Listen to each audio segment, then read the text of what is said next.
of the Mobile City Council, Tuesday, February 4th. Please stand for our invocation, led by Reverend Sandy McQueen, True Vine Baptist Church, and remain standing for the Pledge of Allegiance. Let us pray. Most holy and righteous Father, we come before your presence, acknowledge you as Lord of our lives.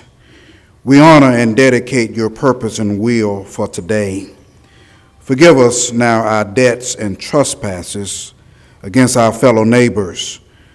Forgive the sins of our city, our state, and country. Then, God, grant us the opportunities to witness in love and service to one another as servants. Thank you for the servant leaders of our city.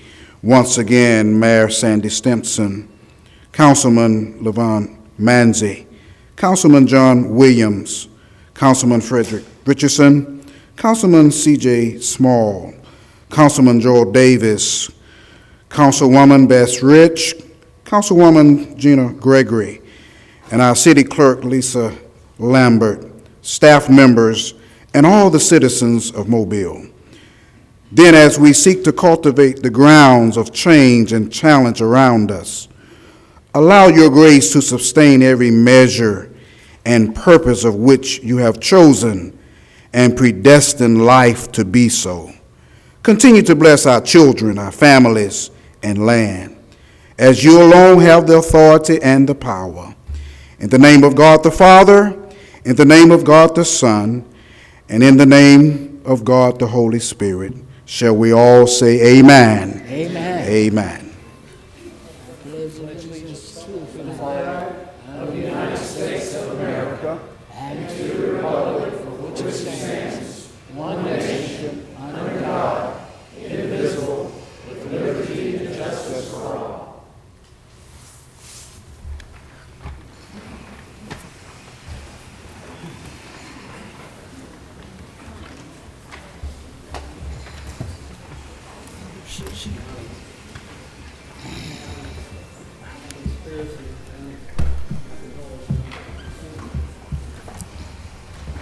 Thank you.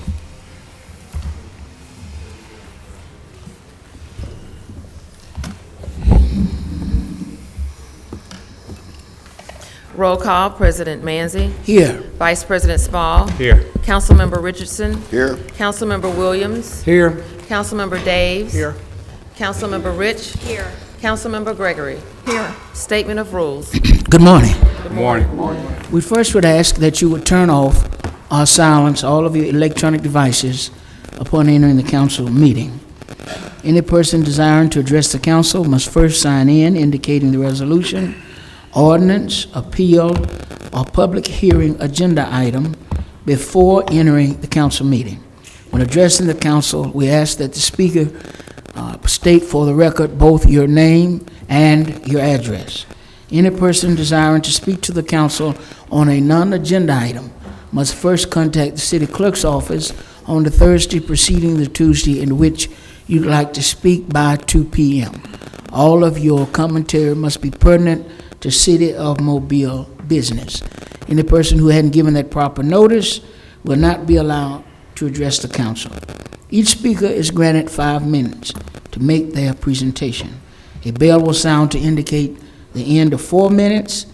1 minute would remain for summarizing. The second bell indicates that all of your time has expired.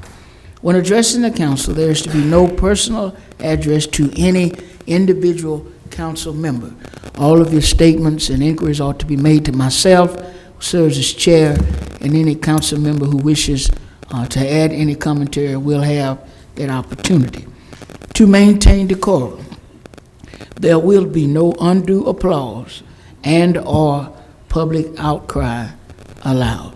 Those are the rules for this particular meeting, and we are appreciative of your attendance and interest in your municipal government. Approval of minutes of January 28th. So moved. Second. Been properly moved and second. Any discussion? Great job as always. All in favor? Aye. Opposed? Communications from the mayor. Good morning. Morning. Good to see everybody here this morning. How many of you are here today because you're interested in Amtrak? Raise your hand. I guess we ought to go ahead and tend to that right off, and then everybody can go about your way. Anyway, there will be conversation about that going forward. Before we get to that, though, a couple of items I have on my list. I'd like to ask Director Jim Barber and Officer Blake Duke to go to the podium. Officer Duke is our police officer of the month. If you look closely, City Council, this will be the third time that you have seen him. The last time he was here, he was the only person to have received Firefighter of the Month and then received Police Officer of the Month. Now he's here again as being the Police Officer of the Month, and I'll let Director Barber pick it up from there. Twice in less than a year, Officer Duke has been here as the Police Officer of the Month, and to talk about some of the accomplishments he had in December, Officer Duke responded to a medical call, and this had to do with a person suffering from some type of mental illness. He ran away from the car that the caregiver was driving in order to take him to Mobile Infirmary. Officer Duke searched an area in the dark, found him 75 feet inside of a 24-inch drainage pipe. He stripped down his gear, took a rope and a flashlight, climbed 75 feet into this drainage pipe, and was able to secure the individual with a rope to where they were able to pull him out and take him to a hospital. It's unique because, having been a firefighter, Officer Duke has been trained in confined rescue, and so he was able to retrieve this person and get him the medical attention that he needed. 3 days later, Officer Duke was on patrol when he recognized a suspect that was wanted by the narcotics unit. Officer Duke pulled the suspect over, discovered 13 bags of marijuana, as well as arrested the suspect who was wanted by narcotics. On December the 15th and on the 23rd, he located stolen vehicles. In the same area, he also apprehended a suspect, recovering 2 handguns in the second incident. His initiative, enthusiasm, and excellence in performance is a tremendous asset to all Mobilians. If you talk to Officer Duke, he became a police officer because he enjoys doing what he does. He is very proactive in what he does. And there is nothing more that he wants to do than to serve the citizens of Mobile. So let's give a great hand to Officer Duke.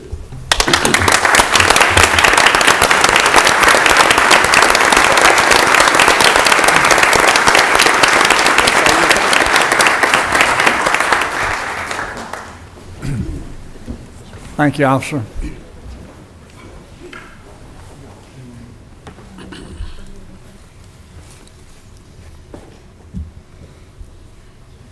Congratulations. Thank you. Last week, about 60 people on staff at the City of Mobile loaded up in 4 vans. We went to the area close to where Lattice Pharmacy is on Broad Street at Baltimore Street. We spent the morning picking up tires, garbage, trash, scouring that neighborhood. It was an amazing event. We picked up like 3,000 pounds of trash out of edge of people's yards, out of vacant lots. I think it was 135 tires or so. Had an opportunity to engage with the citizens in that area. And besides that, we really had a good time doing it. A lot of camaraderie. Very fortunately, the U.S. Attorney's Office knew that we were going to do that, and they asked if they could send some personnel to join us. So there were about 6 or so representatives from the U.S. Attorney's Office.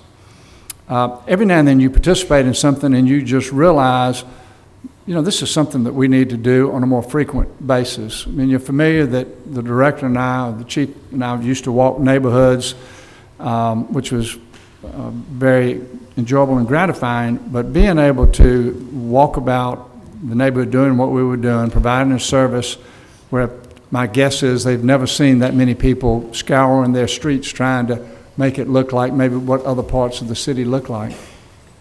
It's something that we'll duplicate going forward because it gives us an opportunity to visit with some of our citizens that otherwise we would not have the opportunity to do that. Anyway, great morning doing it, a lot of fun, and we will do that again. Another item is that many of you know that the state legislature goes into session today. We have a couple of important bills. One of them is what we call the SSUT bill. It has to do with the distribution of internet sales taxes. The City Council had a thorough briefing on that a week ago, but we will team up with the other 9 mayors of the largest cities in the state and try to make sure that the cities across the state of Alabama get their fair share of that tax. There's one public safety bill that we're very interested in particular, and I'll let Director Barber speak to that just for a moment. As you may recall, last year we introduced a constitutional amendment bill that addressed pretrial bail, and what we're seeing in our communities throughout the state is that violent repeat offenders are released back into the community only to commit more violent crimes. We were unsuccessful last year, or at least we were successful in the House, but we were unsuccessful in amending the bill through the Senate. And so this constitutional amendment, and just so you know that the Alabama Constitution of 1901 gives everybody the right to pretrial bail except in a capital case. And so when somebody commits murder and kidnapping, they are still eligible for pretrial bail. We're dealing with 21st century threats with a Constitution written in 1901, and so we are trying our best to really amend that so that when we have evidence to where the presumption of guilt is great, and there's evidence that the offender will reoffend, that we can go before a judge and ask that we hold that suspect until trial without bail. I think that we're a lot more confident this year. Representative Chip Brown is the one that introduced it last year in the House. He is also introducing his bill tomorrow again in the House. We have Senator Cam Ward, who is the chairman of the Judicial Committee, in the Senate Judicial Committee. He's introducing a similar bill on no bond issues.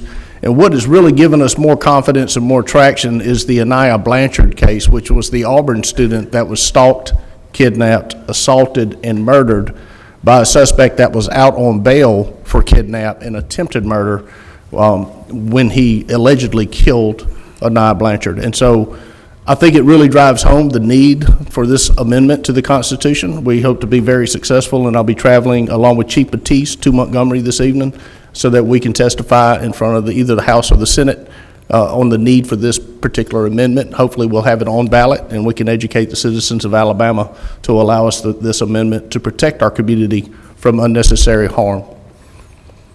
Okay. Mr. Director, Mr. President. Yes, sir. Thank you, Director Barber, for that information. It's great news because we know that issue is a plague in our community, especially repeat crimes. My question is, would it help you all if the council was to pass a resolution in support of this, or you think it's okay? No, sir. I think any support that we can receive from any of our elected officials is absolutely something that we have to have in order to drive this point home. One of the unique advantages I think the City Council has versus our local delegation is that we have shared crime intelligence with the City Council that shows the necessary need for this particular amendment. And so, having done that, we would seek that you support us in this constitutional amendment so that we can prevent repeat offenders from getting through this revolving door only to reoffend in a violent crime again. So yes, sir, absolutely. So if I go ahead and get a resolution dropped up, would the next Tuesday be too late? No, sir. Let me get the bills. There's 2 competing bills, and we're trying to get those to where we can agree on what the issues are. I should have those bill numbers for you tomorrow, and I'll make sure that I get those bills to you so that you can review them as well. And hopefully we'll have this resolution from City Council to our local delegation to support those bills and the incredible need that we have for them throughout the state of Alabama. I'll be glad to sponsor it, and I hope that my other colleagues will join in sponsoring that resolution. I will. Send it up to Montgomery. Absolutely. Can I ask a question? Ms. Ritchie, sure. I was very intrigued when you brought this subject up at the meeting that was about public safety in the district, and I had people come up to me to say they would love to stop that revolving doors, you know, the term that people use. So if there's anything that our offices can do to get to the general public to write letters to their legislators And you said it was mostly stalled in the Senate, so it would be letters that could go to their state senators? You know, it made it through the House almost unanimously last year. It died in the Senate Judiciary Committee for lack of quorum last year near the end of the session. But this year, Cam Ward, who is the chairman of the Judiciary Committee, is introducing a similar bill. So we do expect, and again, the Anaya Blanchard case has really drawn a lot of attention to this. And regretfully, there's nothing we can do about Anaya Blanchard, but perhaps we can prevent the next Anaya Blanchard. But And it's not denying the person due process in court, it's just retaining them away from the public before they go to the court. you are correct. We are actually asking for judicial review of the police request to hold without bail. We're going to go in front of a judge, and there's two conditions that we have to meet. The evidence is sufficient to support a conviction. In other words, we're not suspicious of the guy. We have evidence.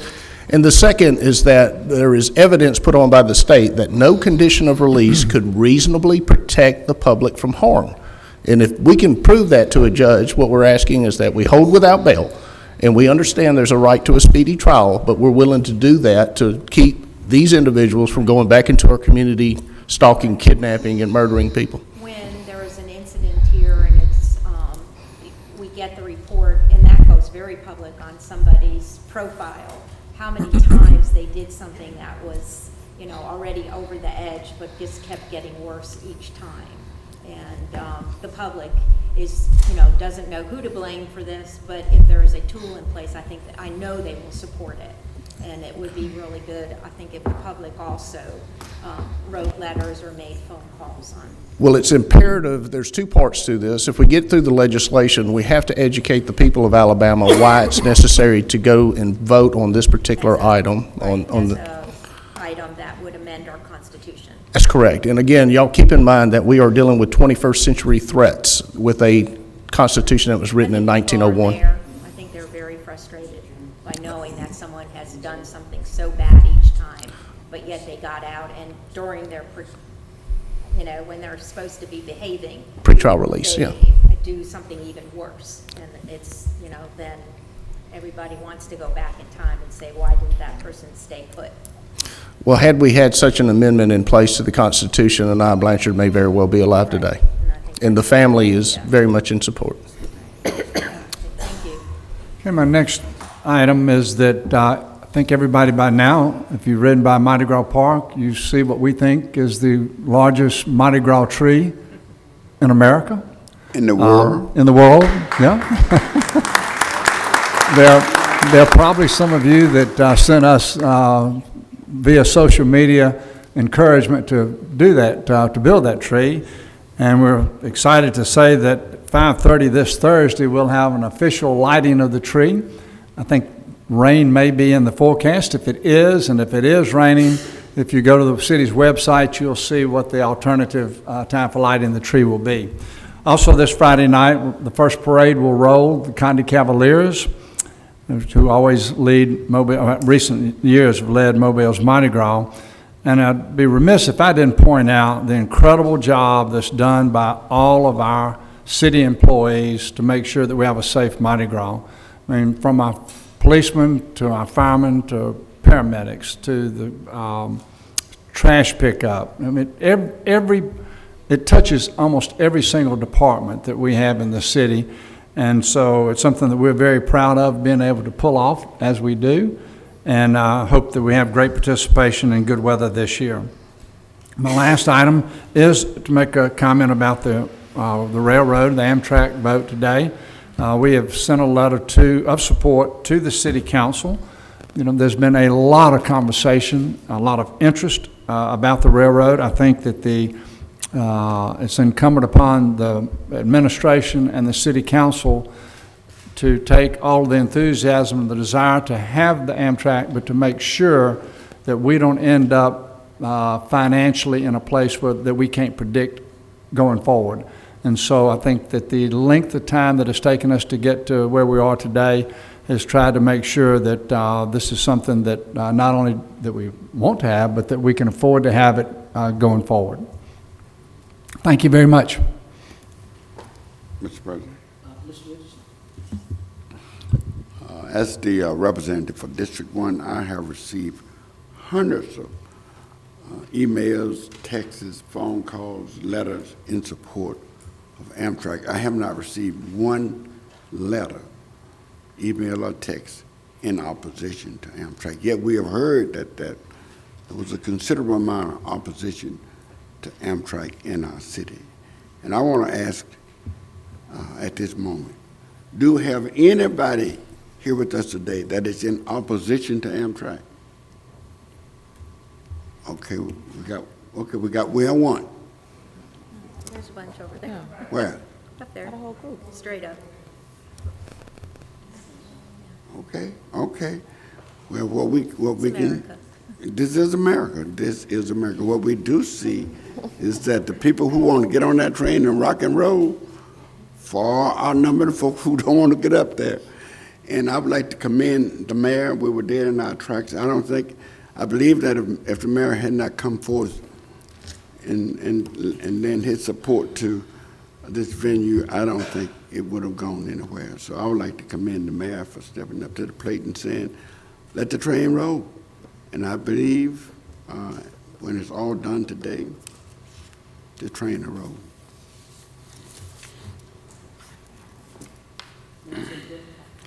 Adoption of the agenda. So moved. Second. Properly moved and second. Any discussion? If not, all in favor? Aye. Opposed? Appeals, we have requests for a waiver of the noise ordinance on March 7th in Lions Park. So moved. Second. Properly moved and second. Any discussion? All in favor? Aye. Opposed? Public hearings. Today is a public hearing to rezone property located at 605 Texas Place, northeast corner of Texas Place and Texas Street, extending to the east terminus of Texas Place from R1 to B2. Just before I would call for any speakers on this particular public hearing, we want to let everyone know who's interested in the subject matter that we brought this up in our pre-council meeting, and we will be tabling the item until April the 7th in order for the applicant to have an opportunity to have discussion with the neighborhood association. You're certainly welcome to come on down and have any commentary you'd like to offer, but wanted to make certain that everyone was aware of that. It's kind of a last-minute finding, so I was not able to really notify everybody that I had committed to notifying, but we will be tabling it until April the 7th. But it is a public hearing, it's on the agenda. Is there anyone here that would like to speak during this particular public hearing? You're certainly welcome to. Yes, ma'am.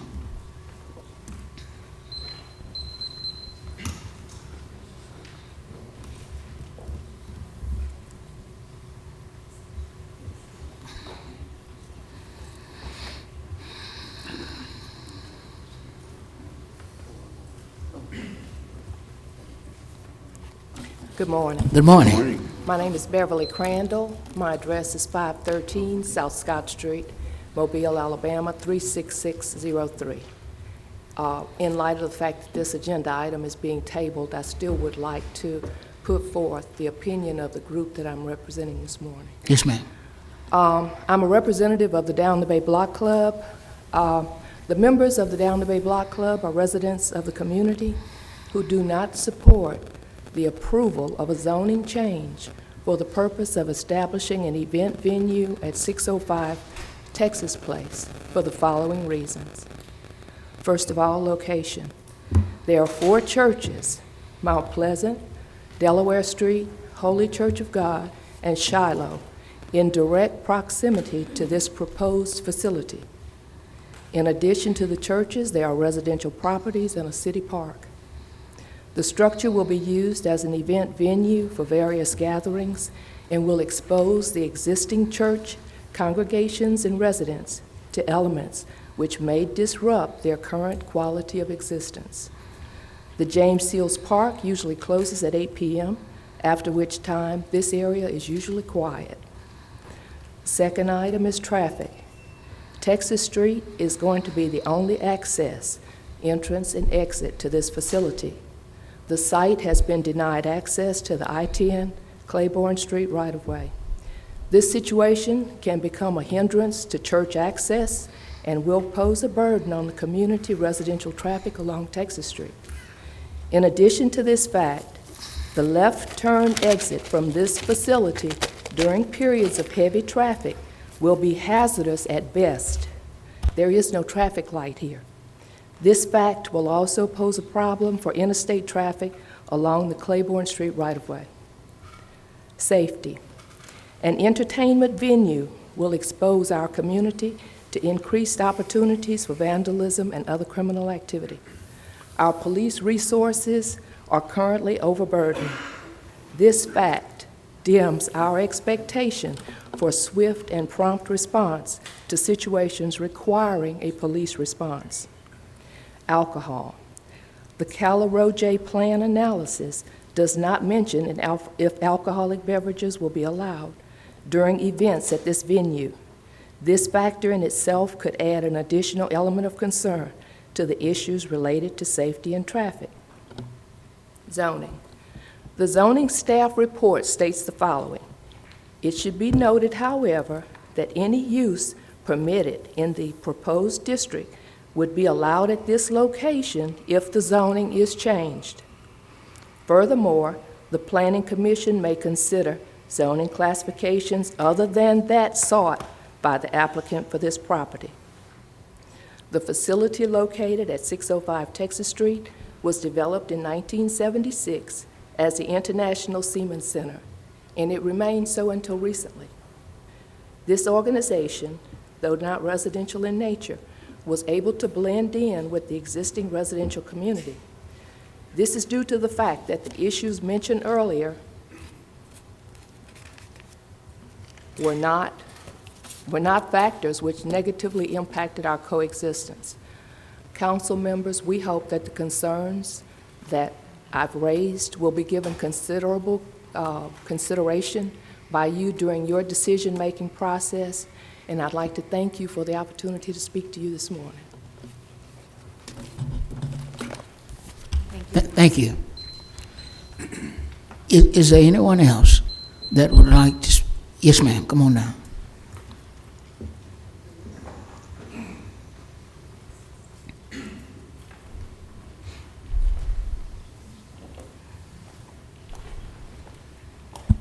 Good morning. My name is Donna Smalley, and I live at 216C DeSales Avenue in Mobile, Alabama. I want to make a question first, or ask a question first, because some of the discussions were not very audible to those of us in the audience. And so before I speak, let me make sure that this is on the Amtrak issue, and this is whatever your position is? No, ma'am. No? Okay. This is on a potential rezoning at 605 Texas Place. I was afraid that I had made that error, so I appreciate it, and I apologize for the inconvenience. It's no problem. Anyone else that would like to speak on the during the public hearing for the potential rezoning? Okay. Yes, sir.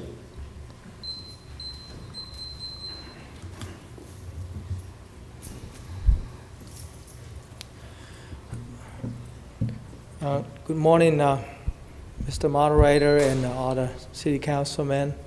My name is Phi Vo. I live at 3206 Winfield Drive, West Mobile, Alabama.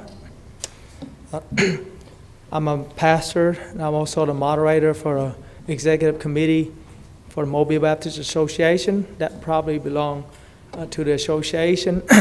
And for several years now, the activities and all the works in that properties have been declines, and our committee have prayed about it, talk about it, solve out to God about it, and vote on it. We're going to sell that property to buy a different area, find a different area to build where we can conduct our business in a way that is good for the communities and the association and for the benefits of all the people that live here. But on the Texas Street, I just realized that you said it moved to April 7. Yes, sir. So, but you've allowed somebody to speak, so I just wanted to say This is by no means of trying to impose or harm anyone that is live around there. We just wanted to bring before the council about the rezoning so we can move on with our business about selling this property so we can do the thing that we ought to do. And we don't want to have that property sitting there and not operate and not be able to do anything, not be any profit for the city or for the people or for anything, just sitting there. I just, I want to make it short. Maybe this discussion should be back on April 7, but I just want to let you know that we have a couple of people here. We just get the notice really late this morning. I'm already here early. So,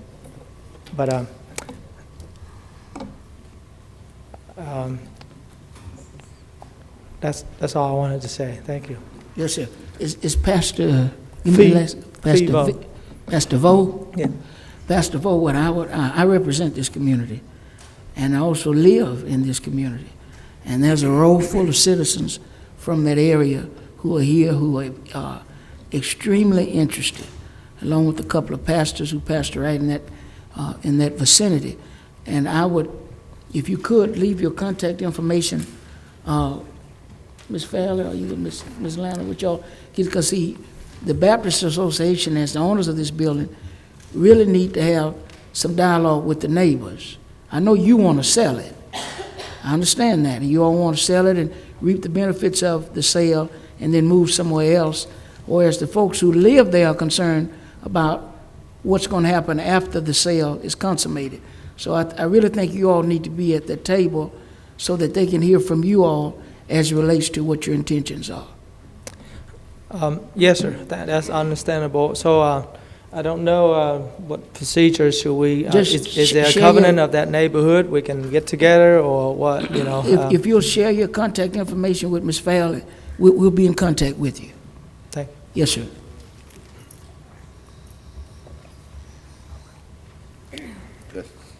Anyone else? Is it, well, yes, ma'am. Come on now. To the members of the council, in the absence of Mayor Stimpson, to the other citizens of Mobile. My name is Deborah Calhoun. My address is 6103 Appaloosa Drive, Mobile, Alabama. I am one of the investors in the Calorage project.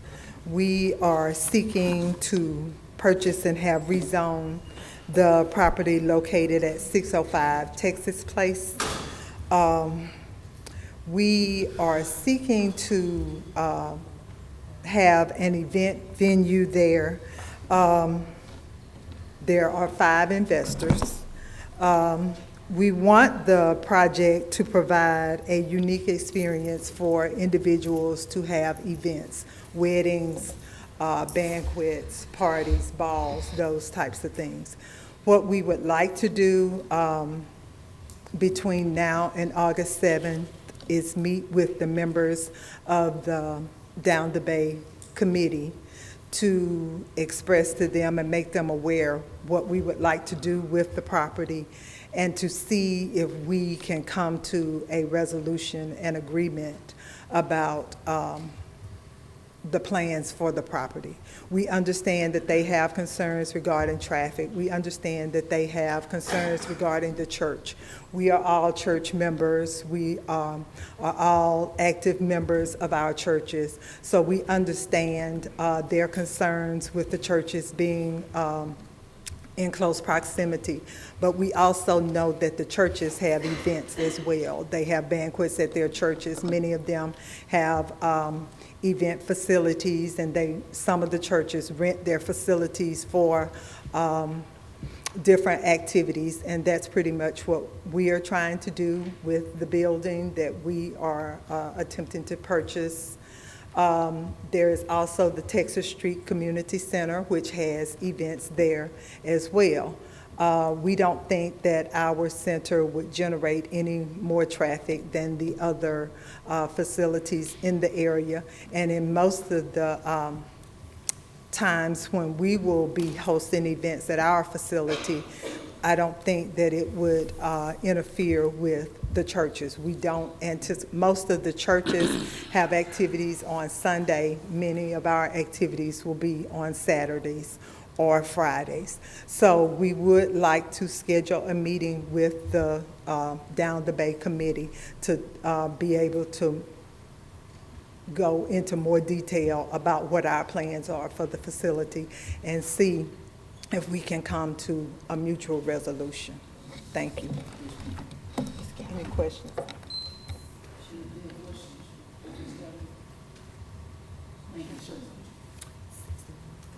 I'm sorry, 6.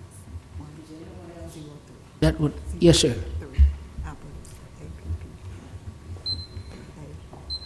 Yes, sir. My name is Scott Griffith. I live at 4336 Furman Drive, 36619.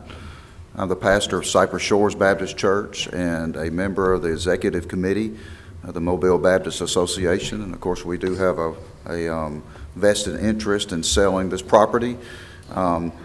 It was a part of the international ministries, reaching out to foreign nationals in our community, but also ministering to seamen who come in on the ships.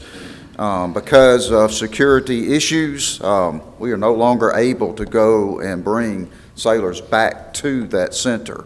And so it is no longer of any use to us. So we do have a vested interest in selling that property so that we can purchase another place that better meets our needs. But at the same time, I just want to say that we look forward to working with the members of the community and the people who want to purchase the property so that hopefully we can come to an agreement that's beneficial for all of us. Thank you. Yes, sir. Pastor, if you could, Ms. Fowler, let's get his information as well, so that when we convene that meeting, that you'll be apprised of it as well. Sir, thank you. And thank you for coming down. Pastor Murphy? Good morning. Good morning. My name is James Murphy. I live at 5089 Government Boulevard. I pastor the Mount Pleasant Missionary Baptist Church at 461 Texas Street, which is right in front of the property that is being purchased or trying to be purchased. And our church stands totally in opposition of this purchase or this plan. Regardless of who it is or what it is, we are totally opposed of this plan. We are not trying to prevent anybody from making a living or doing what they have to do, but we also do not want and do not need the furtherness of traffic coming into our community. And then while rezoning this property, you take away from the neighborhood that we are totally trying to build for our people and our community. We want to put an effort forward to help, but we also do not want to be neglected at any point or any reason. So they stand there at our back door. If they walk out of their door, they walk right into our property. And so we want you to know that we are totally opposed of this purchase. Thank you, and this rezoning property. Thank you. Thank you, Pastor Murphy. Is there anyone else that would like to speak concerning this particular public hearing?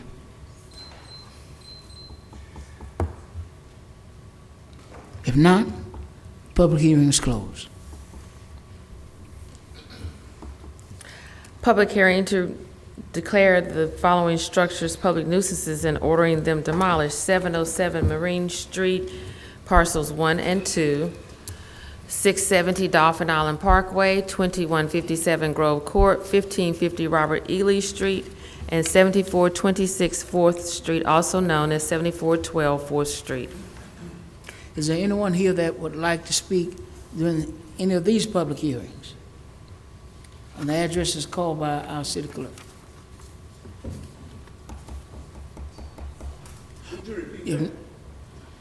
Could you repeat those addresses again, Madam City Clerk? It's a public hearing declaring the following structures public nuisances and ordering them demolished: 707 Marine Street, parcel 1 and 2, 670 Dolphin Island Parkway, 2157 Grove Court, 1550 Robert Ely Street, 7426 4th Street, also known as 7412 4th Street. Again, is there anyone here that would like to speak relative to any of those properties? If not, the public hearings are closed. Presentation of petitions and other communications to the council. Reggie Hill.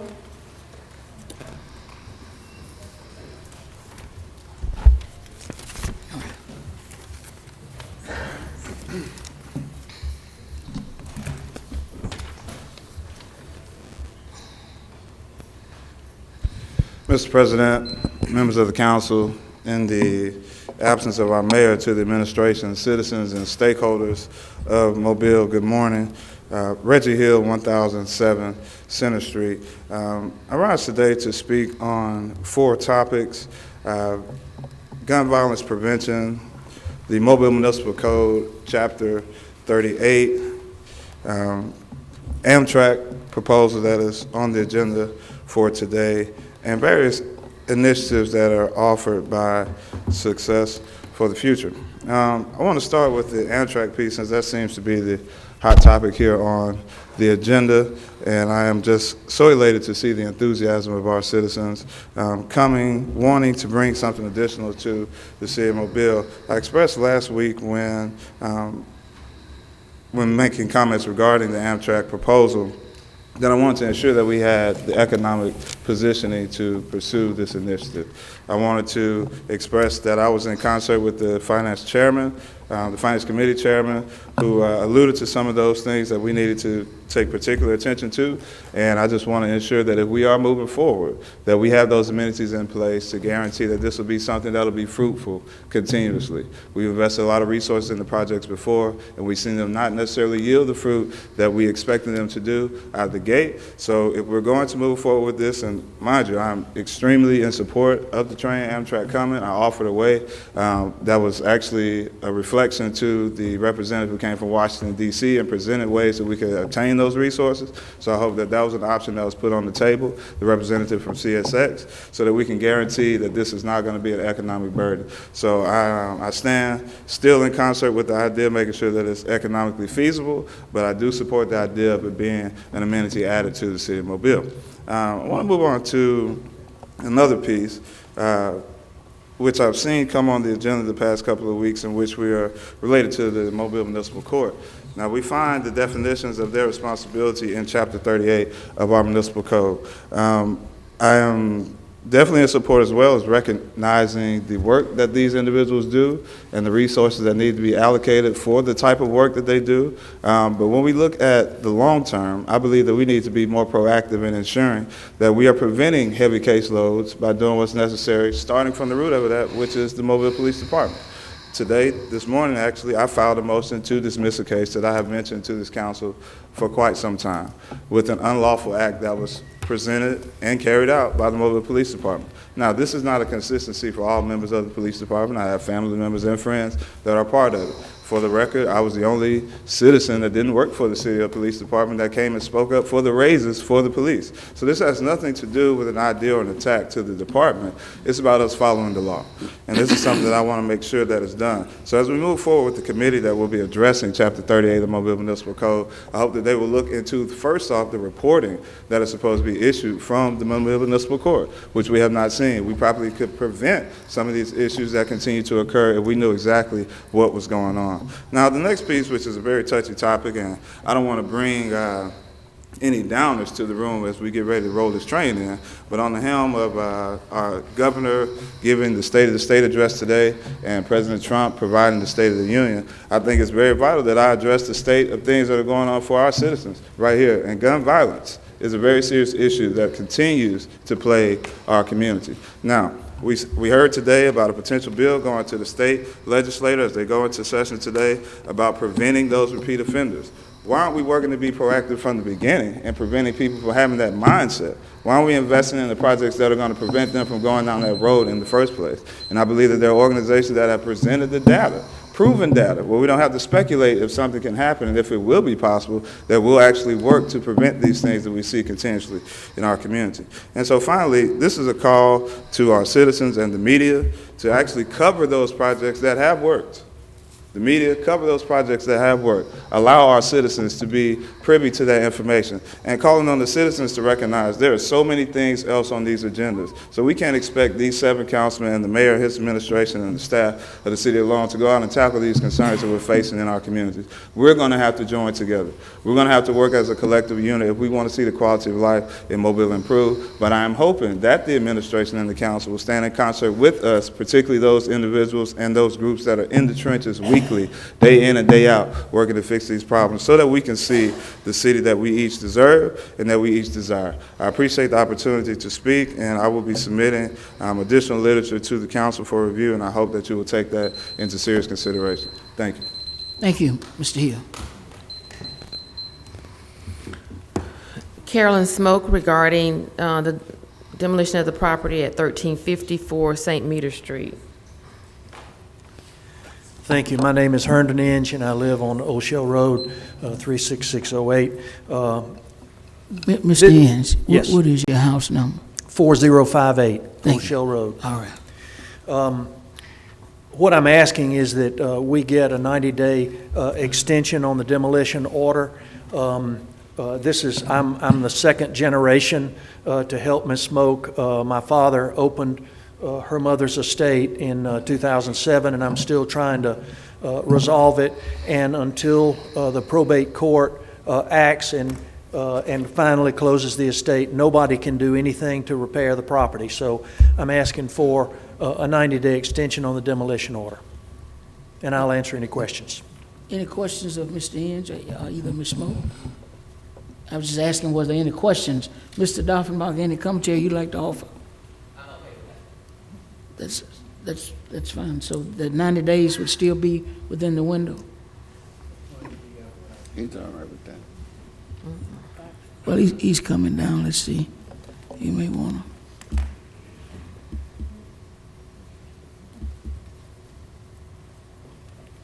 Just to clarify a little bit more, 90 days will put us over the 120 days, which I will have to start over with new notifications. But as long as we're making progress, I would like to say, yes, let's give her the chance to go through the probate court, have a settlement, so we have an owner versus what we have now, which we have an estate with no specific owner. And then we can go forward with a plan, and I'm all for that. That's fine. Perfect. Thank you. Thank you, Mr. Inge, and thank you, Ms. Smoke. Joaquin Holloway regarding Amtrak.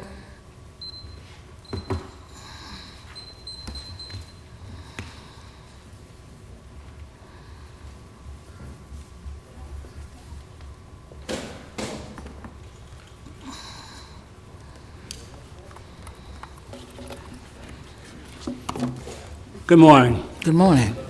My name is Joaquin Holloway, 2206 DeCruz Court, Mobile, Alabama, 36617-2405.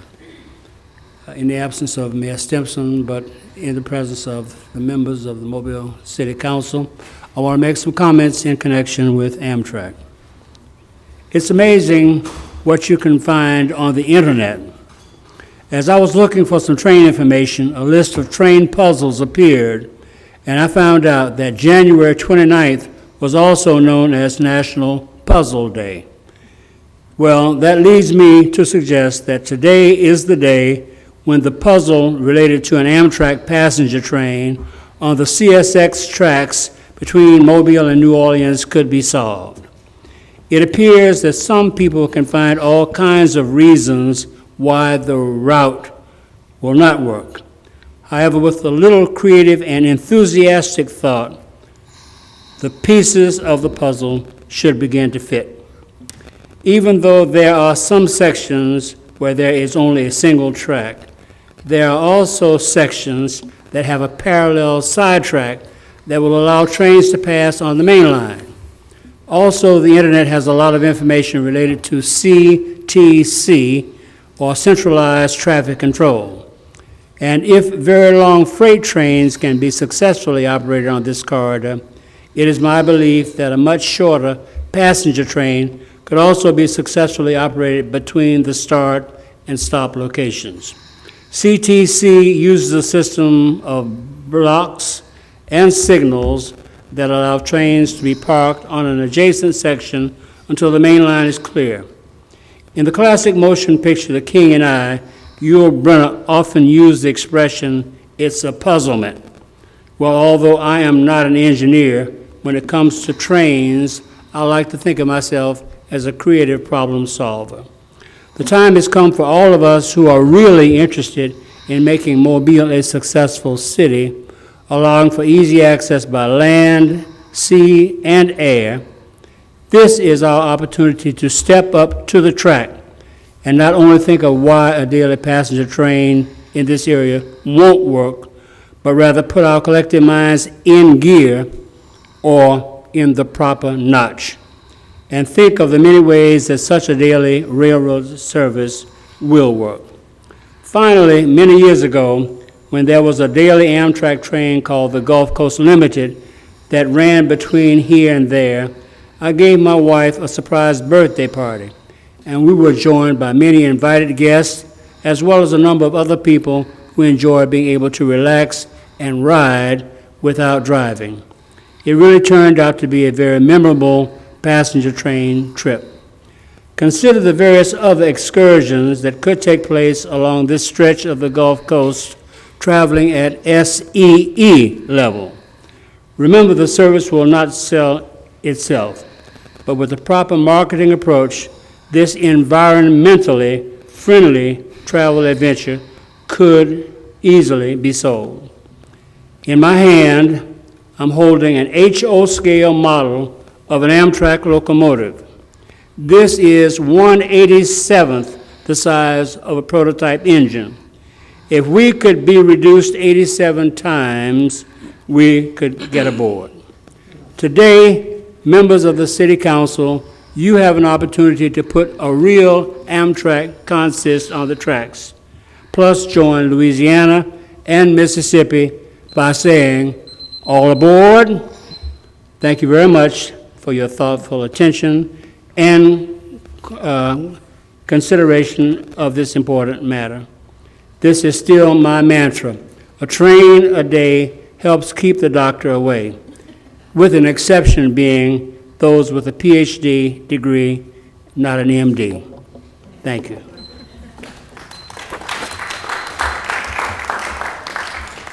Sylvia Reed regarding Amtrak.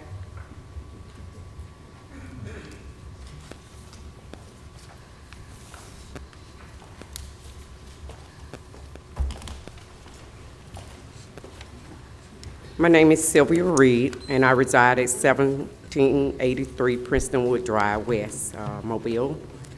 And I want to say this first. I'm not against Amtrak. I'm against the timing and also the limited information on Amtrak and other situations that I think is more important at this time. My understanding with Amtrak, there is a grant for $33 million that has already been approved. But there also a tomorrow situation concerning another grant that have to be placed in by tomorrow, or you won't get it in for the financial part of it.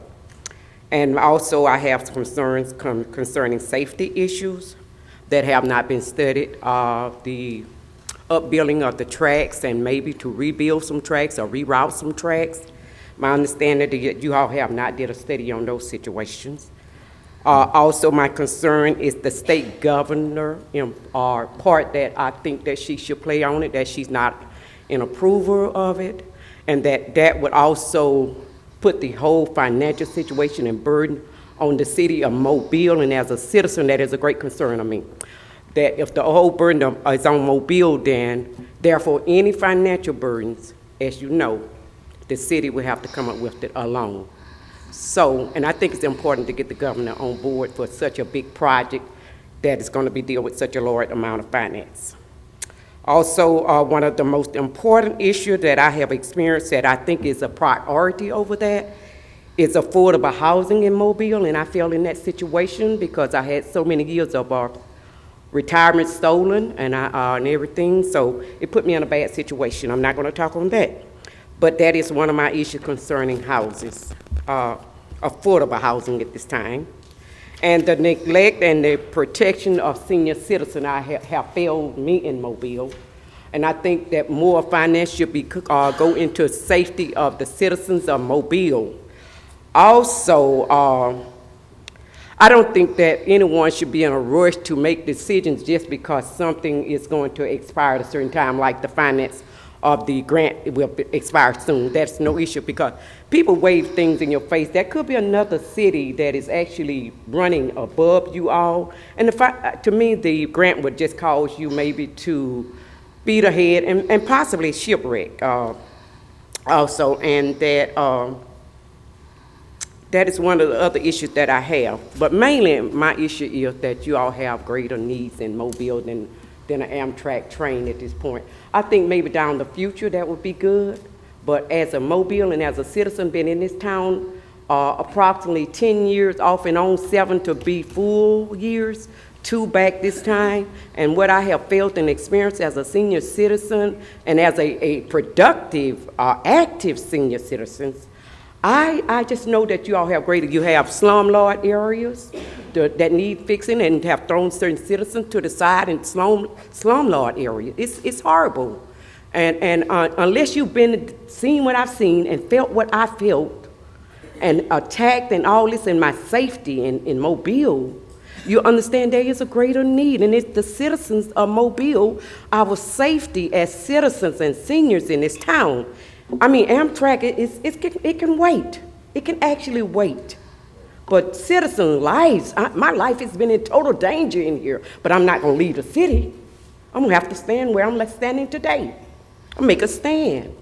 So I'm asking, as a citizen that has been in danger, as a citizen investments have been stolen and everything, to please consider safety issues of the citizen of Mobile. Get us those in slumlord. Get them out of the slumlord. Give them advantage to thrive. The homeless, I felt in that place there. They have gone lacking. But when we sit in our warm beds and stuff, we don't feel what they feel. We don't understand what they understand. But I'm one have come to Mobile, fell in every place of anguish and hurt and harm. So as a citizen today, my plea is that you handle the people that are in need first. And Amtrak can wait. And that is all I have to say. And thank you so much for allowing me to come before you all. And I'm not talking about something I heard. I'm talking about attacks on my life. And as a citizen, and as a woman that actually understand, I've studied economic organization administration for several years. Yes, ma'am. Is that the last one? Yes, that's it. Okay. But thank you. Please. Yes, ma'am.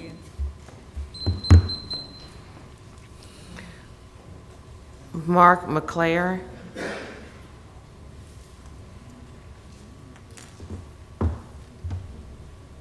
Mark McClary. Mr. McClary. Maglieri. Oh, sorry. I'm sorry, I can't understand the handwriting. It's your It is time. 1150 Azalea Road. You passing? Yes, sir. Okay. I'm sorry, Mr. McNair, did you want to speak? You signed, but you didn't. Okay.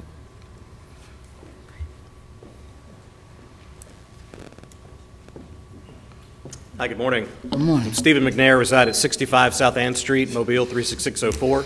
I'm here on behalf of the Southern Rail Commission, and first of all, thank you.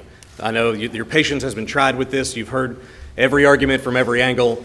We've come to the final day here, and so the eyes of Mississippi, Louisiana, Alabama, and Washington are definitely watching this meeting. And so thank y'all for taking a measured, tempered approach to this. And you've heard all the arguments from us, so I'm just here to talk a little about the nuts and bolts of the resolution before you today, just to make sure we're all in understanding about what we're going to be voting on. First of all, it's $3 million paid in the rears over a 3-year period, predicated on the train running. So what that means is that if you vote today and the train never runs, the city of Mobile never spends $1. There's a $3 million cap. That's it. There's no more infrastructure cost that's going to be required by the city of Mobile. There's no other expenses beyond the third year unless this body so volunteers to do so. But the way the language is written from the Federal Department of Transportation is that it's a 3-year program, $3 million cap, paid in the arrears over the 3-year period, and that's it. So I want to be very clear about that.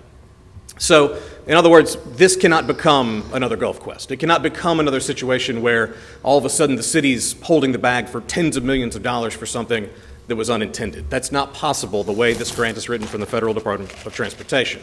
Now, all of this is predicated, though, on the Southern Rail Commission finding and continuing to work with our partners on infrastructure funding and station funding. That is not something that we plan or will come back to this body and ask for. We're here today talking about operational funding. So we have been in very productive and constant conversations with the Mobile County Commission, the governor's office, and we continue to do so. To give you an example, the Mobile County Commission, the Southern Rail Commission gave a presentation to them late last year, laying out potential infrastructure costs based on the Federal Railroad Administration study. And so now, of course, we have a signed agreement with Norfolk Southern, Amtrak, and CSX to tweak that previous study. And so once those final numbers come back in terms of infrastructure, we'll continue those conversations again. Now, in terms of the governor's office, so let me be very clear. The governor has been very supportive of the Southern Rail Commission and very open with us in terms of their interest in this. Representatives from her administration have attended our meetings. We're in constant conversations with them. So the door is open in terms of potential infrastructure funding. That is something that we really appreciate, and we appreciate their interest in this project. And furthermore, let's talk about the station location. You know, we've talked a lot about downtown versus Brooklyn. You know, the Airport Authority is another partner that we've identified. We've been in very productive conversations with to make sure that they would be comfortable placing the station and platform at Brooklyn Field. We've all seen in the paper that they've gone on record being very supportive of this. And also, if the station is placed at Brooklyn Field, it also opens up further federal funding opportunities for the Airport Authority. So we will continue to have those conversations as their master plan comes to fruition, which should be published early summer of this year. So in closing, I want to thank everybody here. I want to thank the mayor and the administration for taking a hard look at this. We encourage you to vote favorably, and if you have any further questions, please let me know. Any questions for Dr. McNair? Appreciate that information. Thank you all very much. Yes, sir. Cod Dennis. Sabrina Mass.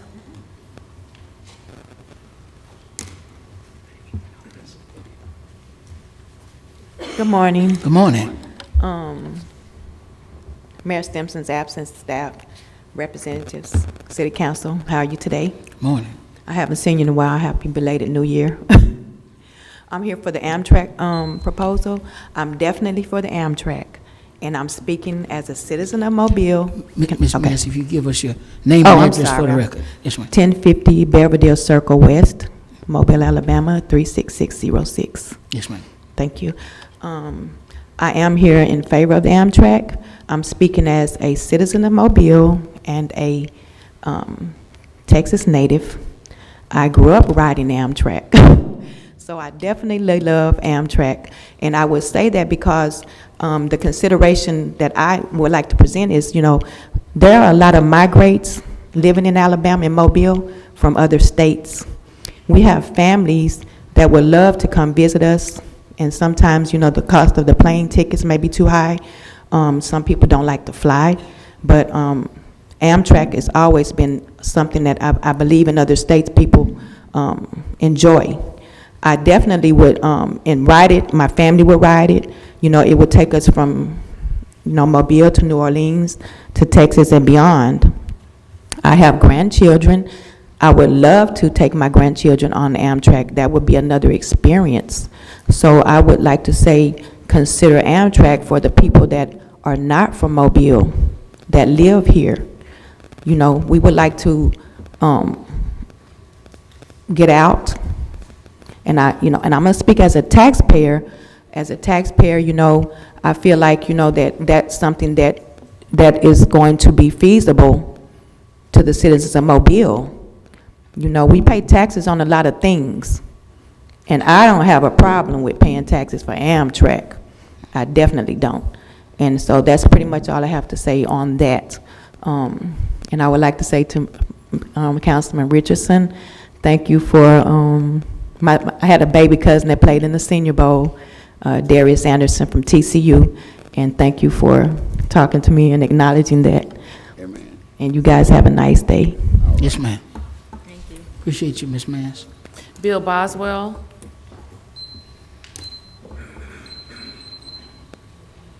Human train conductor.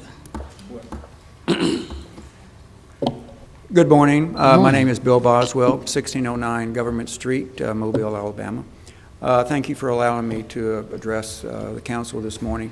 I'm here on behalf of members of the Government Street Collaborative, which is an organization of several neighborhood organizations in Mobile.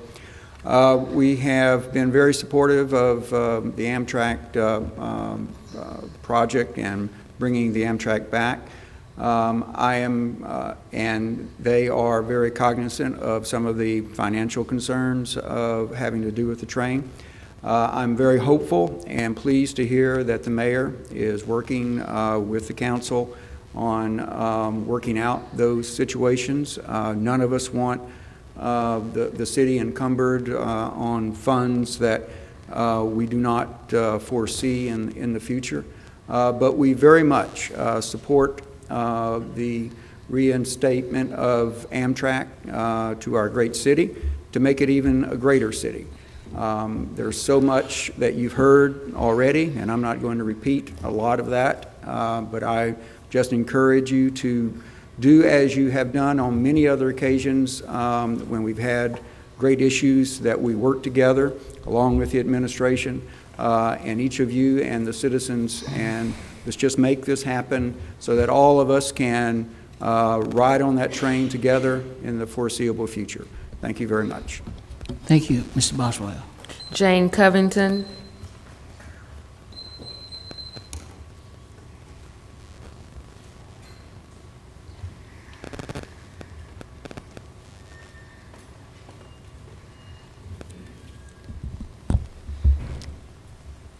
Good morning, Chairman Manzi and members of the council. My name is Jane Covington. My address is 1835 Barnstaple Lane, Brentwood, Tennessee. I serve as Regional Vice President of State Government Affairs for CSX with specific responsibility for Alabama, Mississippi, and Tennessee. I've spent the past 24 years at CSX working on state and local issues. I'd like to start by congratulating the city and our partners at the Port of Mobile on the recent announcement about the new automotive terminal, which will incorporate rail service as part of its delivery network. The port continues to be a tremendous economic engine for the state, and it's exciting to see our federal, state, and local leaders continue to invest in this key infrastructure. Regarding the passenger rail issue at hand, I'm also pleased to announce that in the past week, the three-party agreement between Amtrak, CSX, and Norfolk Southern for the freight rail impact study has been signed, as you've heard. Therefore, in approximately 6 months, we should have very critical information that will identify the necessary infrastructure for freight and passenger services to operate safely and efficiently on this corridor. In addition, I'd like to take this opportunity to clarify a few points in recent testimony and news articles that have revealed some level of misunderstanding about costs and obligations. First, there is the suggestion that the freight rail hosts will be required to help pay for infrastructure improvements that enable passenger service. In fact, Amtrak and its state and local partners, or whomever they identify, will be responsible for the cost of infrastructure necessary to enable the passenger service. So if the infrastructure was not necessary but for the addition of the passenger trains, then the host railroads will not be responsible for it. And that was actually affirmed by the Surface Transportation Board as recently as last August. Next, there have been several figures tossed around regarding the upfront infrastructure costs, including some comments that Alabama's share would be around $2 million. Just yesterday, the Southern Rail Commission tweeted a map detailing infrastructure projects along the Gulf Coast with their specific price tags. I would say that we respectfully disagree with our colleagues at the Southern Rail Commission that the study has already been done and just needs to be tweaked.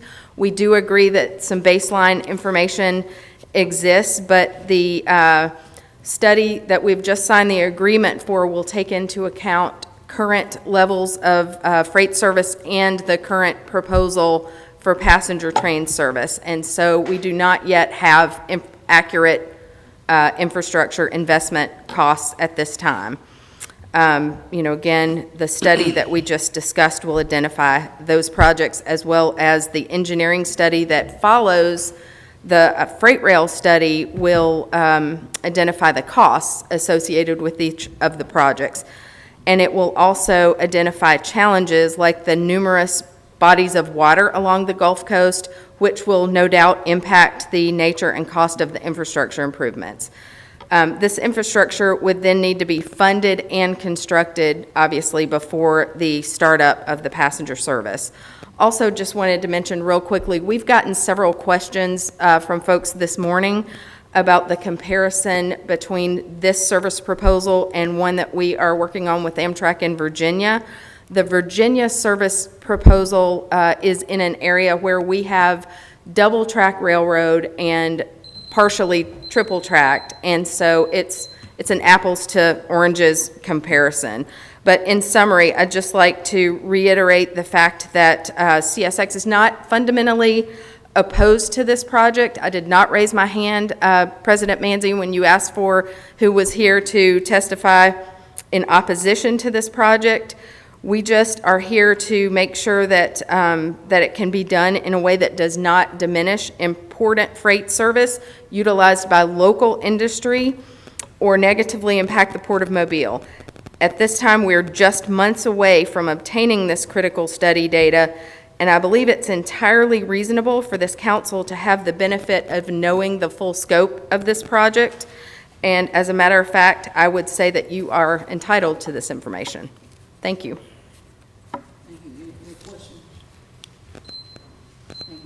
Thank you. Cliff Melton.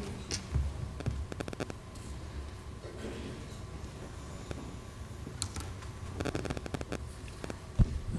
little taller. Good morning, Council. My name is Cliff Melton. I'm the General Manager with the Terminal Railway here in the Port of Mobile. I live at 27397 Bay Ranch Drive in Daphne, Alabama. Prior to my 6.5 years with the Terminal Railway as part of the Port of Mobile, I served as the terminal manager for CSX here in Mobile, and then 13 years in other locations around CSX's system. So I've been a railroad, predominantly an operations guy for my whole career. I really wanted to talk to you about something that I think has been missing from this conversation, and that's the effect of the operation that it'll have on the port and our traffic that we haul for the other railroads, our partner railroads, in and out of the Port of Mobile to what we call our interchange yard, the central operation for Mobile and the connecting railroads. Typically on CSX and the main line at Mobile, there's 14 to 16 CSX trains that compete with our traffic between, let's say, north of Chickasaugee and 3 Mile Creek, clear across town to Brookley. In that day, there are 3 to 4 coal transits. We have 2 intermodal moves that take place, along with during grain season, 1 or 2 grain trains that take place. And then also in that same mainline area, the interchange traffic is completed by CSX and by the Terminal Railway. So it's 2 or 3 moves from CSX, along with several moves that we make, moving traffic from the central interchange yard to our main docks across CSX's main line. Their operation splits our operation in half. So that being said, we move probably between 200 and over 500 cars a day, just strictly from our main interchange yard across to the main docks. And I'd like to mention the rail carriers that we serve. Not only is it our traffic, but it's the Alabama Export Railways traffic, the Alabama and Gulf Coast Railway traffic, BNSF, CN, CSX, Kansas City Southern, Norfolk Southern, and the CG Railway, which is the 2 ferry ships that go between the Port of Mobile and Mexico. It is not factual that the port's traffic to the east of Brooklyn would not be impacted, would be impacted by passenger rail. There is an impact, and that being that all of CSX's traffic that flows from Birmingham and from Atlanta and points north, it converges in Montgomery, funnels down from Montgomery into Mobile in that single-track main line. That being said, the delays that CSX's main line would incur to us is that with the limited capacity that there is between Mobile and New Orleans, there are only 10 sidings, and they range between 3,000 feet and 9,000 feet. CSX is operating trains between 9,000 and 10,000 feet.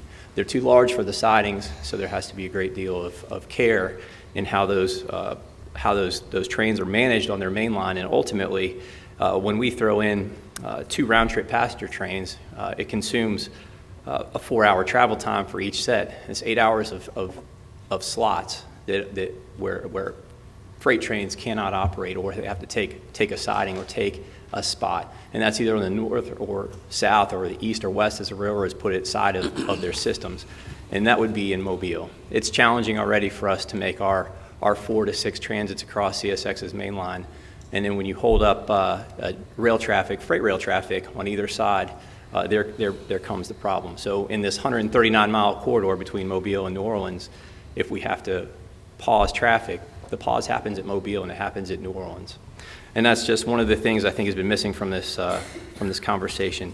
And let me speak to freight trains. The freight trains run at 50 miles an hour. Passenger trains run at 79 across that system. Because freight trains move considerably slower, passenger trains can overtake freight trains heading even in the same direction, which it happens. There are 7 drawbridges that have speed restrictions. They open for waterway traffic. Federal law says that barge traffic takes priority over rail traffic, so those drawbridges are obligated to open. The congestion moving in and out of the port, and speaking of freight trains, I'm going to get back to that. A solution could be shorter trains. Well, if you add shorter trains, it adds to congestion. If the shorter trains are to fit in the sidings throughout the route, it adds to congestion on the line. All the associated traffic compounded by the freight trains, you also look at your places, Theodore, Pascagoula, Michoud, where you have local trains in and out. They all add to the congestion on the line. So really, I'm saying all that to say this, that the passenger rail on CSX's main line into and out of the communities along the northern Gulf Coast of Mexico would generate congestion, and they'll add to costly and inefficient shipping delays for everyone, including our other 8 railroad partners. The shorter trains, the delays, and the congestion will no doubt affect our regional manufacturers' transportation cost metrics and their market competitiveness here at the port. So I appreciate the time to speak to you, and I'll answer any questions you have. I have a question. Mr. Davis? Thank you. Your testimony has been illuminating. One thing I didn't hear you mention was the impact on freight rail traffic that the deepening of the ship channel and the ability to take post-Panamax ships is going. What have you estimated the impact that additional activity is going to have on freight rail traffic? In particular, if we're talking about containers right now, we make about 2 moves a day with containers, and the trains are relatively small.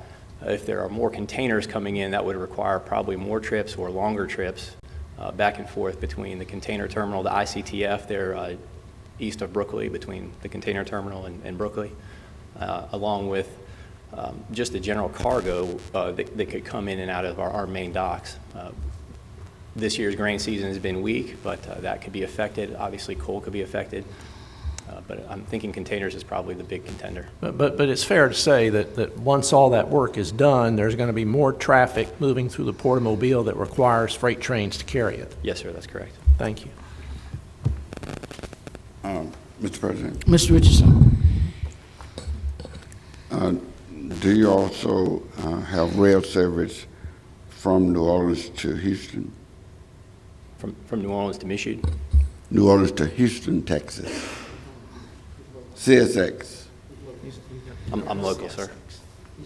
He's not with Oh, CSX. He's just local. Yeah. What I want to say is that Amtrak doesn't go to New Orleans and just shut down. They go to Houston. The problem he is describing that we're having here, it's a problem all over this nation. They have resolved it. that thought that Mobile can't resolve it. One of the largest container ports in America is in Savannah, Georgia. We were over there a month or two ago. Amtrak running right through.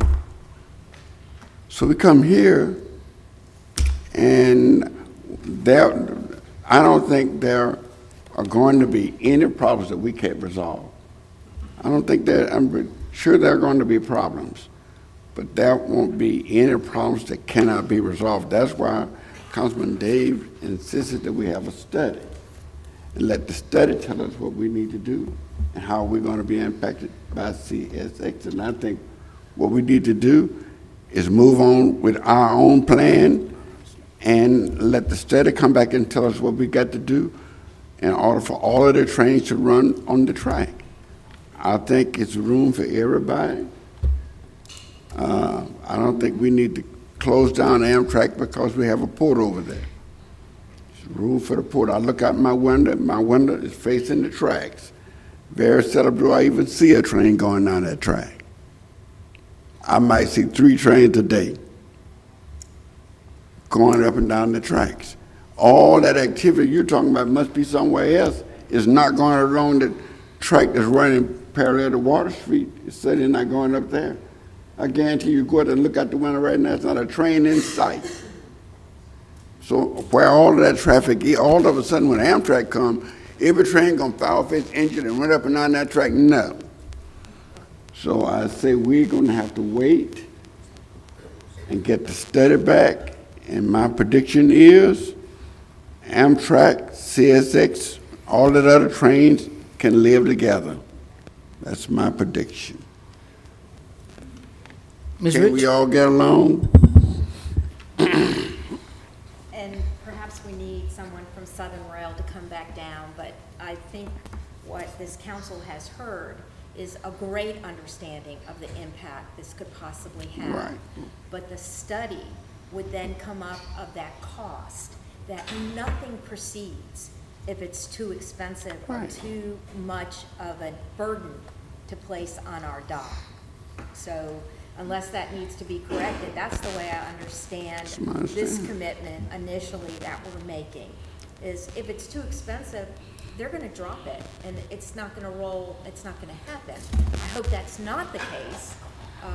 I think the amenity in town speaks very highly of the city of Mobile, and I too am very glad to know that the administration supports that. But the state docks, we know, is a huge economic engine. And so when that study is done, then things start to move, which is why our commitment is 3 years out, so.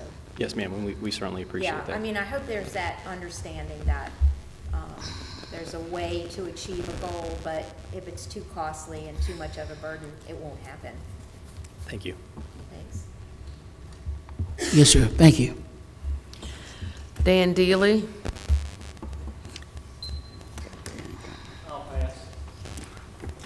Donna Smalley.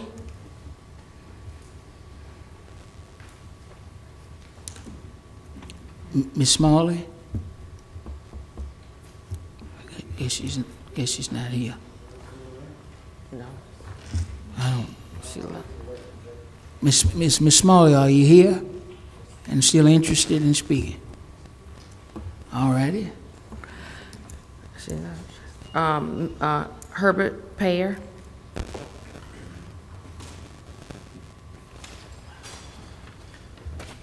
Good morning, City Council. I'm Herbert. Some people know me as Manny Payer, 565 Service Street, Mobile, in the beautiful district of 1. And also 357 Congress Street, Mobile, in the beautiful district of 2. Let me first thank you for this fine opportunity and the fine job that you have done and are doing for the citizenry of this great city of Mobile, Alabama. You have faced difficult decisions in the past to keep this community moving forward and to keep us at a competitive market with the rest of the world. And we are grateful. As Mobilians, we may not all get what we specifically want from our local government officials, but in the grand global scheme of things, the city of Mobile, as well as Mobile County, is a great place to live.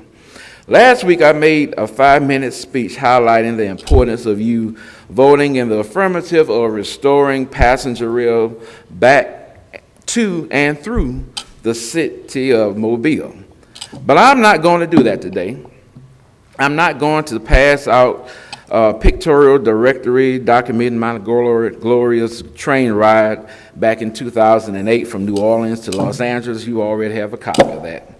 I'm not going to ponder why Amtrak route from New Orleans through Mobile, Atmore, Florida wasn't restarted after Hurricane Katrina, but the Crescent route from New Orleans through Hattiesburg and Meridian, Mississippi, Birmingham, Atlanta, and up to New York continues to run to this very day. I'm not going to bring up the fact that the federal government wants to see Mobile promise to contribute $3 million over a 3-year period for their meager portion of this project. I'm not going to reiterate the fact that this venture is way bigger than Mobile, way bigger than Mobile County, is even bigger than the state of Alabama, and that other much smaller communities along this route are counting on us to make this very important connection, a connection that may someday lead to the full restoration of the former Sunset Limited Southern U.S. route that ran from sea to shining sea. And I'm not going to mention someday restarting a north and south route linking our part of the Gulf Coast to Birmingham, Atlanta, and even up the eastern seaboard, Atlantic seaboard to New York City. I'm not going to say what I did last week about seriously exploring the possibilities of saving money building a new train terminal, but using a small corner of the convention center parking garage as a possible Amtrak ticket office, or a small space in the Maritime Museum, or even in a cruise terminal with a covered walkway to the tracks, or even re-exploring former Mayor Dow's String of Pearls dream of using the already restored GM&O Railroad Terminal. I'm not even going to stand here and dispute this notion about the new passenger rail service being a major disruption to freight traffic. Do you not know that when I journeyed from New Orleans to Los Angeles back in '08, the Amtrak train that I rode had to constantly wait on the side tracks because the freight train schedule took precedence over the passenger train schedule, simply because they own the tracks and the right-of-way. And need I not remind you that this project is going on with or without Mobile. I'm not going to waste any more of your time trying to convince you that the majority of your constituents wants to see Amtrak come back to and through, someday through Mobile. I am not going to do that. Instead, I'm going to stand here and tell you how much you are revered, how much you are respected, how wonderful, how magnificent, how courageous, how understanding, how diplomatic, how hard-working, how lovely, how handsome, how beautiful, and that I think you are the best city council this great city has ever seen or maybe will see, simply because of your affirmative vote today. Thank you.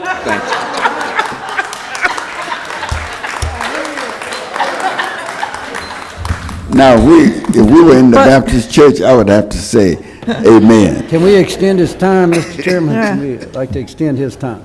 But he's not going to say that. He's not going to say it. He's not going to say No, he's not going to stand there and say that. it. Could say it. We're ready. Ordinance is held over. 88002, ordinance deeming property at 418 Donald Street not now needed for public or municipal purposes and authorizing the sale to John Willis. So moved. Second. Probably moved in second. Any discussion? All in favor? Aye. Opposed? 38003, ordinance to amend and restate Chapter 38, Article 2 of the City Code, providing for the appointment and qualification of municipal judges. We want to lay this over until February 11th. 18th. 18th. All right, wait a minute. Yeah, 18. Meeting next week, committee meeting next Meeting's on the 11th. Okay. All right. I'm happy, good. Chemo brain. Is there All a right, second? 18. Second, February Properly 18th. moved in second. All in favor? Aye. Opposed? Consent resolutions held over 40-1092, declare the structure at 1354 St. Meter Street a public nuisance and order it demolished. Move to lay over 90 days. Second. Properly moved in second. Any discussion? Absent any discussion, all in favor? Aye. Opposed? Item is laid over 90 days. 60-1147, authorized letter of support to the U.S. Department of Transportation for the grant application of the Southern Railroad Commission to restore passenger rail service. So moved. Second. Properly moved in second. Any discussion?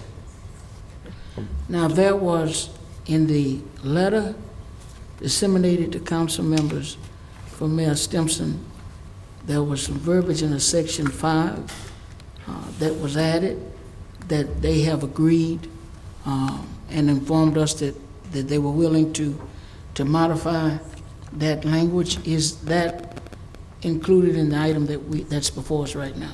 Oh, you need to make an amendment. Yeah, we need to amend. Need to amend it to have the language that was submitted to us minus paragraph 5.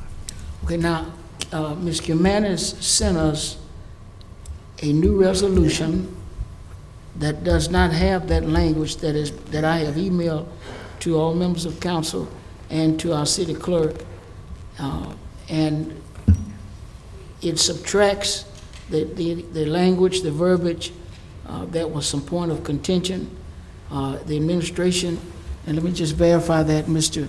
Woods, am I on firm ground to say, if you could, I just want to make certain that everybody's on the same page. If you would restate that, President Manzi. It's been indicated to me by you that the administration is okay with removing the language that was considered a point of contention in that section 5, the very last section of the document you presented to us. That is correct. That's correct. And I have disseminated the new resolution that Ms. Cumanis worked on to all members of council and to our city clerk. We have it. Okay, so how would we need to proceed? We need to amend Right. an amendment. So is there a So, Mr. Amend Da- adopting this language. Right. Is there a motion to? Second. It's been properly motion and second. Any discussion? Absent any discussion, all Voting on the amendment. voting on the amendment, yes. And Any that's the new discussion? letter that you just sent to our mailboxes. Yes, ma'am. Yes, That ma'am. was at 10:51. Do I have that correct? That is correct. Okay. And it simply subtracts the language, most of that section is preserved, but the language that was considered a point of contention has been modified, and it's a little easier read, and hopefully will be something that we can move forward with affirmatively. Any further discussion on the motion now to amend? Absent that, all in favor? Aye. Aye. Opposed? Now we'll go back to the original item.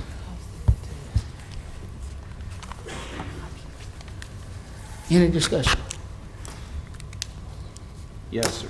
Mr. Daves, I figured you would want to speak.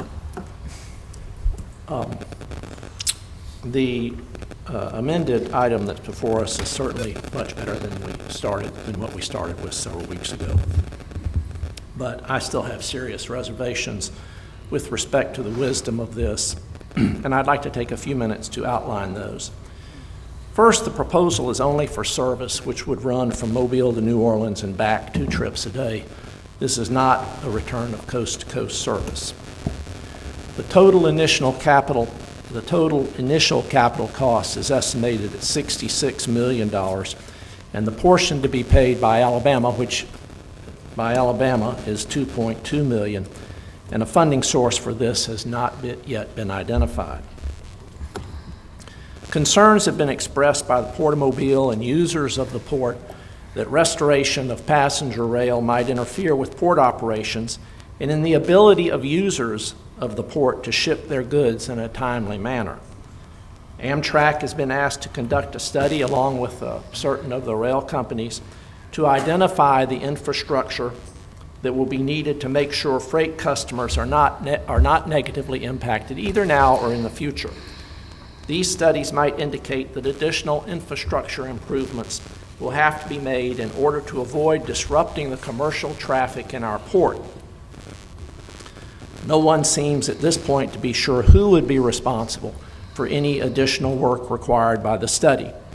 This resolution, this amended resolution that's before us, correctly makes it clear that if these studies come back and additional infrastructure improvements are to be made in order to mitigate any impact, the City of Mobile will not be responsible for funding those. A new train station will be required, and no funding has been identified for this. But leaving all that aside, my primary concern has been all along the operations.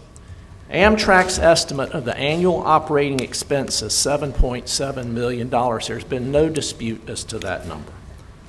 Amtrak estimates 38,400 riders per year at $18.33, which equals almost $700,000. Therefore, the net annual operating deficit on this line will be $7 million, which is divided equally between the three states. Our portion would be $2.3 million annually after the first 3 years. For every dollar the riders pay, the taxpayer would pay $10. Now, as we know, the federal government's going to provide some subsidies, but it doesn't make any difference whether it's the City of Mobile. We're all federal taxpayers. The bottom line is, by Amtrak's own estimates, the riders would pay $1 and the taxpayers pay $10.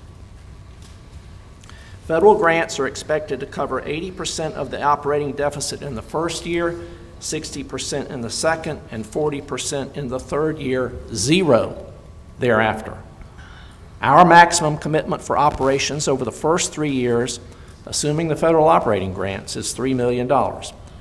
After the first 3 years, there would be no federal operating subsidy, and our share of the operating deficit, $2.3 million, would be ours alone. Now, members of the Southern Rail Commission have characterized Amtrak's estimates as conservative, and my use of them unfair. But when the gentlemen from Amtrak were here, I asked them about their methodology. And the methodology they used to come up with those estimates is the same methodology they used to estimate ridership and passenger-generated revenue for similar lines, and has been developed over decades of experience managing thousands of miles of passenger rail lines. A member of the SRC has said publicly that 50,000 to 70,000 people would ride the train annually, twice the Amtrak estimate, and that each of these riders would spend $38, twice the Amtrak estimate. Whose estimates should we use? Amtrak's, or the estimates of someone who has never operated 1 mile of passenger rail? But let's take those numbers for a minute. Even then, the line would lose over $5 million a year, and our share of that would be almost $2 million a year. But let's go back to these conservative assumptions for a minute. Before we commit millions of taxpayer dollars to this concept, shouldn't we move cautiously? Shouldn't we utilize conservative numbers in estimating the revenues? Isn't it optimistic revenue predictions by qualified consultants which have gotten us in serious trouble in the past? We can see the Gulf Quest Museum out of our windows, but some of us seem to have forgotten the lesson of that experience. Back in June of last year, when this idea surfaced, I did some research and found that Amtrak charged about $180 for routes with similar distance elsewhere. The actual cost, if you take the estimated number of passengers and divide it into the operating expense, at 18,400 passengers a year, is $200. Every time someone gets on that train, it costs $200. At that time, a representative of the SRC was quoted as saying that the fare I'd come up with was not an apt comparison, and that the one-way charge Mobile to New Orleans would be in the $35 range. What he didn't tell the press at that time was that at $35, the operating subsidy would be $6.3 million, or 4 to 1. The return of passenger rail to Mobile has a strong emotional draw for many. I understand that. But as stewards of the public purse, we cannot be ruled by emotion. We must be ruled by facts. I cannot see any plausible physical scenario where this makes sense for the vast majority of our taxpayers. We have heard from a number of individuals who want passenger rail service to return to Mobile. If they will step forward and agree to pay the cost of their tickets, $200 one way, I'll be happy to support it. But I'm not going to ask the taxpayers to pay $10 for every 1 penny that they pay. At that level of subsidy, we might as well make it free.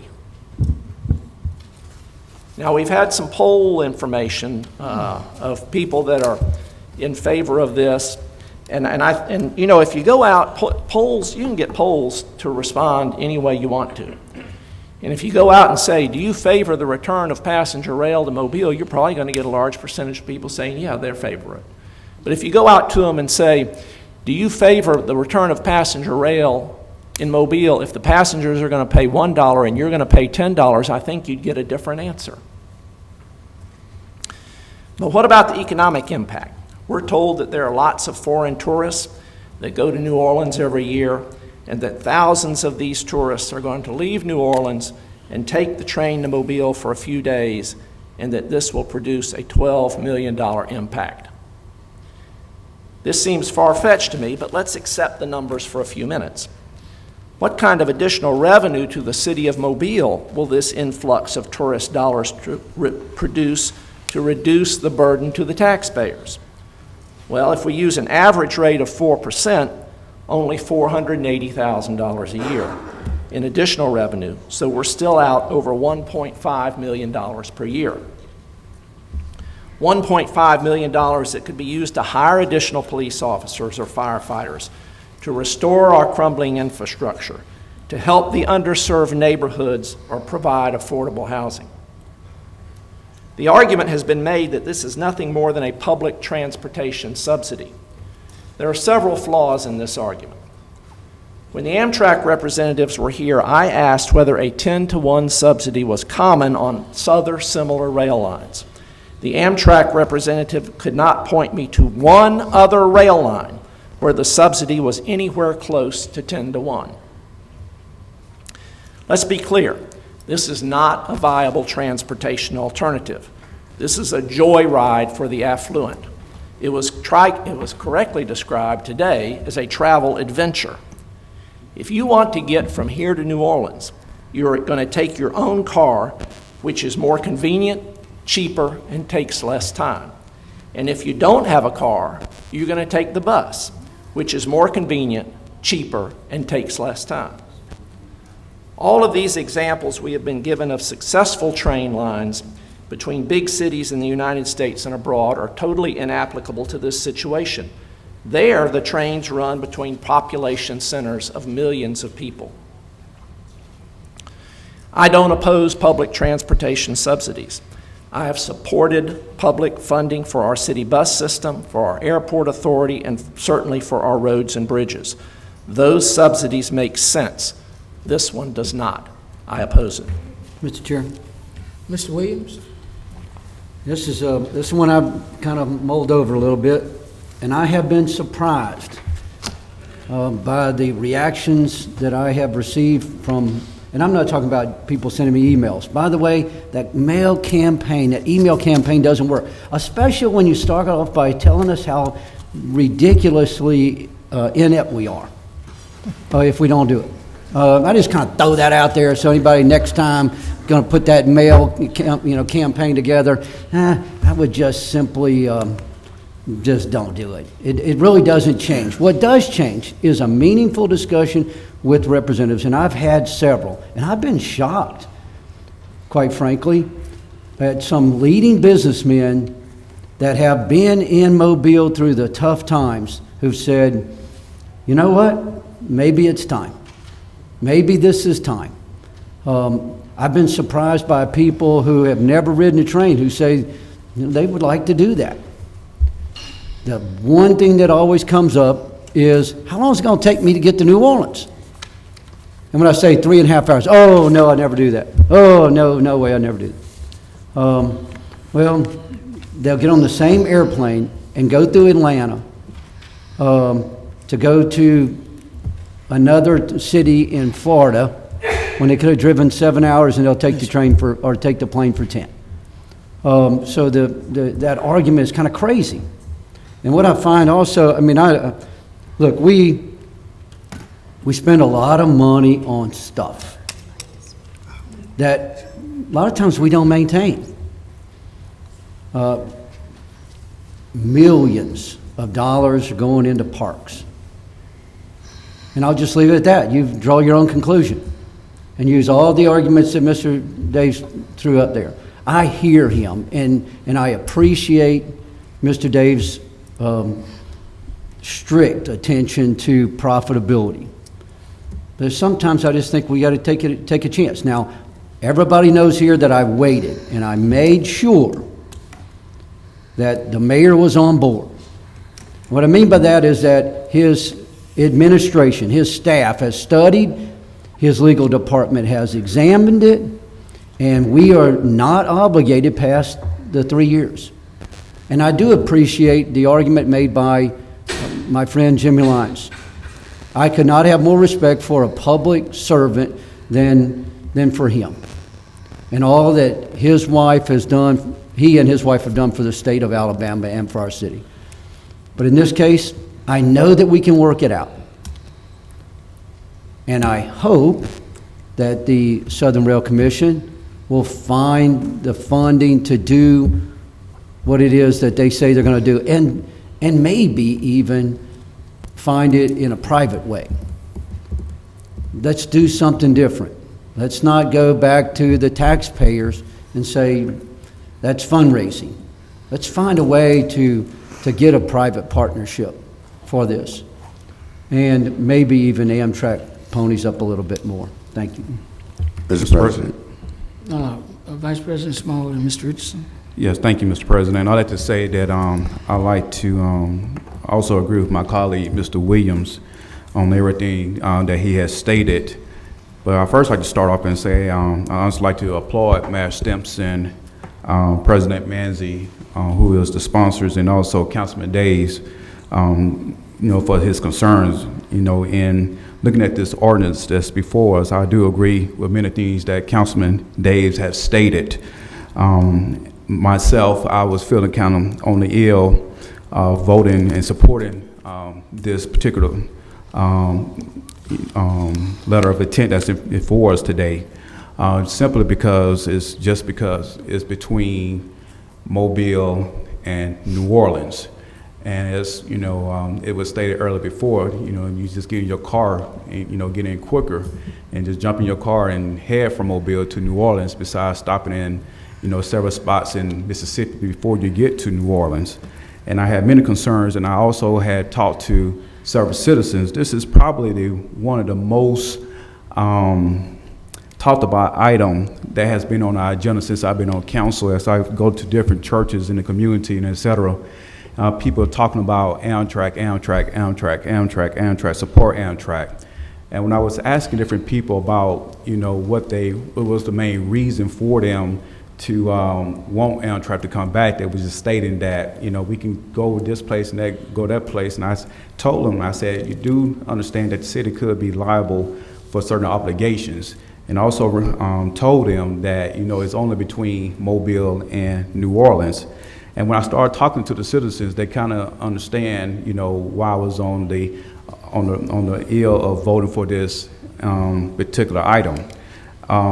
Many citizens, they plead and they ask for this, and one thing that I really don't get that often is citizens saying, hey, vote for this, this is what we want. And for me to be down here, I have to represent the citizens, you know, especially in District 3, but also throughout Mobile, and this is what they want.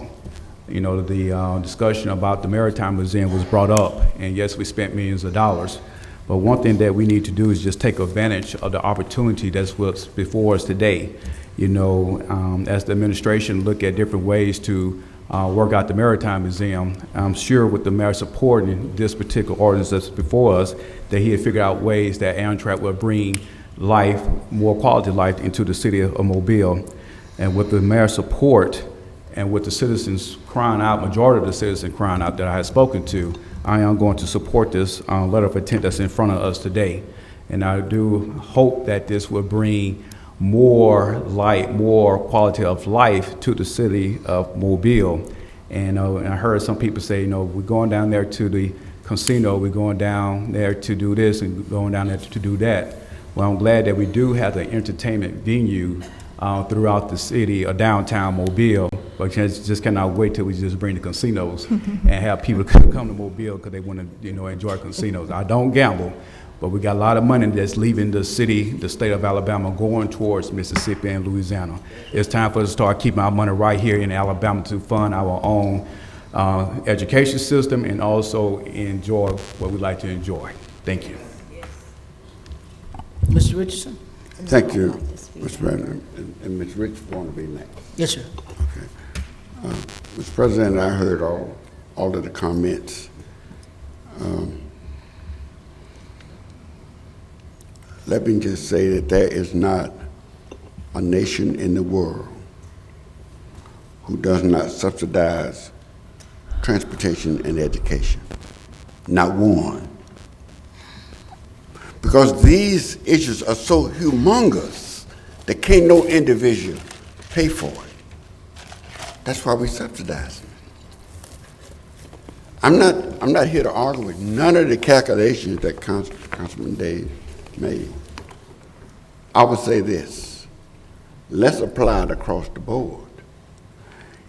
When you go to the airport, you let them add the cost of air traffic controllers to your ticket. Let them add the cost of the TSA safety people to your ticket. Let them add the cost of them putting the runways in the tower up there for the people to broadcast to the other planes in. I would imagine that most people would not be able to get on the airplane. It's subsidized. And you just heard Mr. Days say, federal money is our money too. That's our money that's paying for all of that. To make it affordable, to make flying affordable, the federal government had to pay, they had to pay all of that. So they're going to have to pay some on Amtrak to make it affordable too. It's not just Amtrak.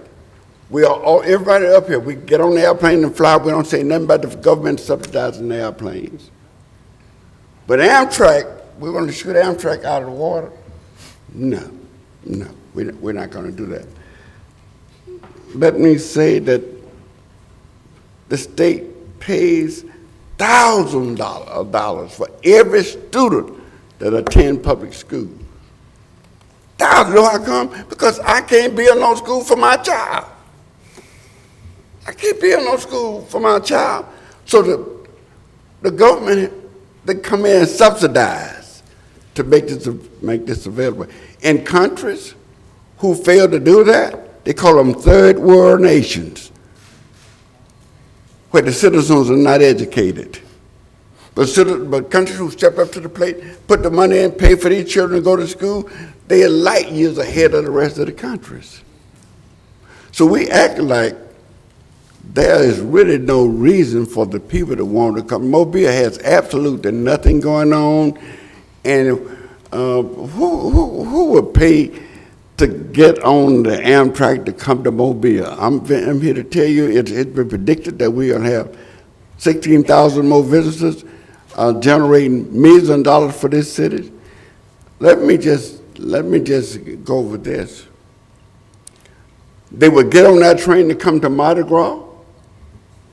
They would get on that train to come to our 2 bowl games. They would get on that train to come to the Moon Pie Drop. They would get on that train to come to the cruise ship. And you wait till we have the #1 blockbuster in the nation, the Clotilda.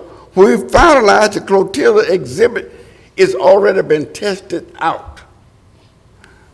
Visit Mobile created a website for people to go up there and say, are you interested in Mobile? What you want to come to Mobile to see?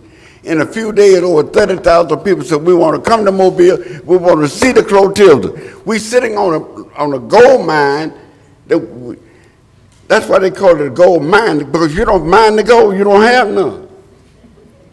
We have to mine the gold. We have a gold mine. But we need to focus our attention on mining the gold. The Clotilda is a blockbuster. They will come from all over the world to come and see the Clotilda. They will certainly get on the Amtrak train to come and see the Clotilda. So then we can get in an argument about the tracks. If our port owned the tracks, they could tell Amtrak to get off the track. If those tracks was owned by the port, all the port have to do is tell Amtrak, don't you get on my track. They are CSX tracks. All of us want to get on the track. Can't hog no track.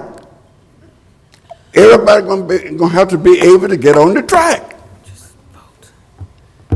It has to be worked out. We don't have the formula now, but by the time Amtrak start rolling, that will be a formula that would allow the state, the county, the city, whoever want to get on the track to get on the track. It has got to be worked out, and we put that in our resolution, that until it's worked out, we're not moving. It's going to be worked out. So today, I'm going down. I'm going to support Amtrak. I haven't had anybody in my district to oppose Amtrak. It's going to cost money. We spent $64 million for TK to go up here almost to Washington County. We didn't get nothing out of TK. We didn't get nothing from TK. It's not even in our county. They don't pay us a dime in taxes. We spent $64 million to bring TK up 43. We're talking about bringing something that's coming downtown Mobile. We're talking about $3 million. It's coming downtown Mobile to bring visitors from all over the world. Last year we went to Savannah, Georgia. And Savannah, Georgia is a smaller city than the city of Mobile, and they had 14 million visitors. We had 3.5 million visitors. You know how come? Because citizens, people could access their city using all modes of transportation. And here we have here saying we don't want Amtrak. Amtrak was sitting out there. We need every mode of transportation. And let me close out by saying, those of you who say you can go to New Orleans easier, I guarantee you're going on the interstate, and I guarantee it was built by the federal government. It's our taxpayers' money that built the interstate for you rolling on. You being subsidized. You didn't build no road to go to New Orleans. It was built by the federal government using our tax money so you could roll to New Orleans. It's the same tax money.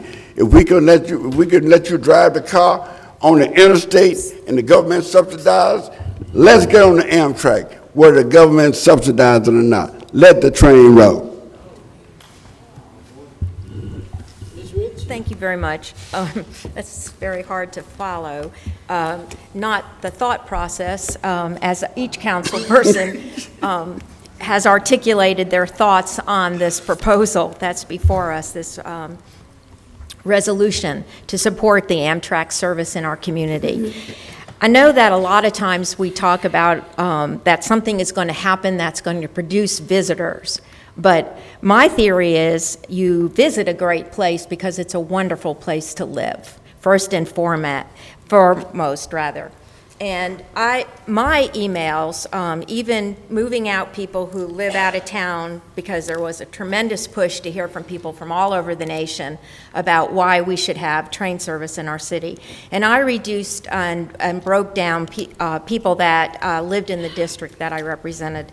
And 3 to 1 people, or really probably 4 to 1, people were in favor of having Amtrak. And that's without knowing what the ticket price would be. But the concept of having this, and I really call it an amenity in our city, to offer the service that most cities our size already have in place. And to me, it's like when you have tax dollars, you have to be very cautious on how you spend them. You certainly don't want to waste them. When the playground was built at Medal of Honor Park, that was $1 million investment to redo that playground. And there were people that called me to say they didn't see that as a priority at all. But the number of citizens that get the pleasure and the children that enjoy that facility far outweighs the fact that a few people thought that it was not a good taxpayer commitment. Again, you can't please everybody. There's no way that you can. I feel very confident with the administration's approval of this resolution that any cost that gets prohibited would not be something the city taxpayer would be responsible for. So it's only going to roll if it's something that makes sense economically, and that means not harming our docks. But at the same time, we can't be just one dimension.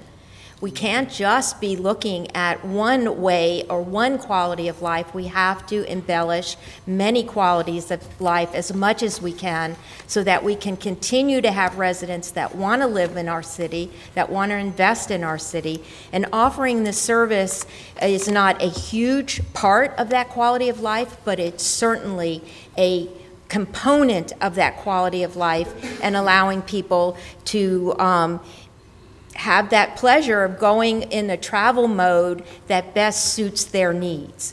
And so having this in our city, I think, actually is important and is a good investment, barring the disruption of the docks or the exorbitant cost in order to mitigate those costs. And then it wouldn't happen anyway. I don't think it could move forward. So I'm hoping that it is a win-win and a good investment for the citizens, because it's what citizens want. I'm not interested in tourists coming as much as what our citizens want with their tax expenditure.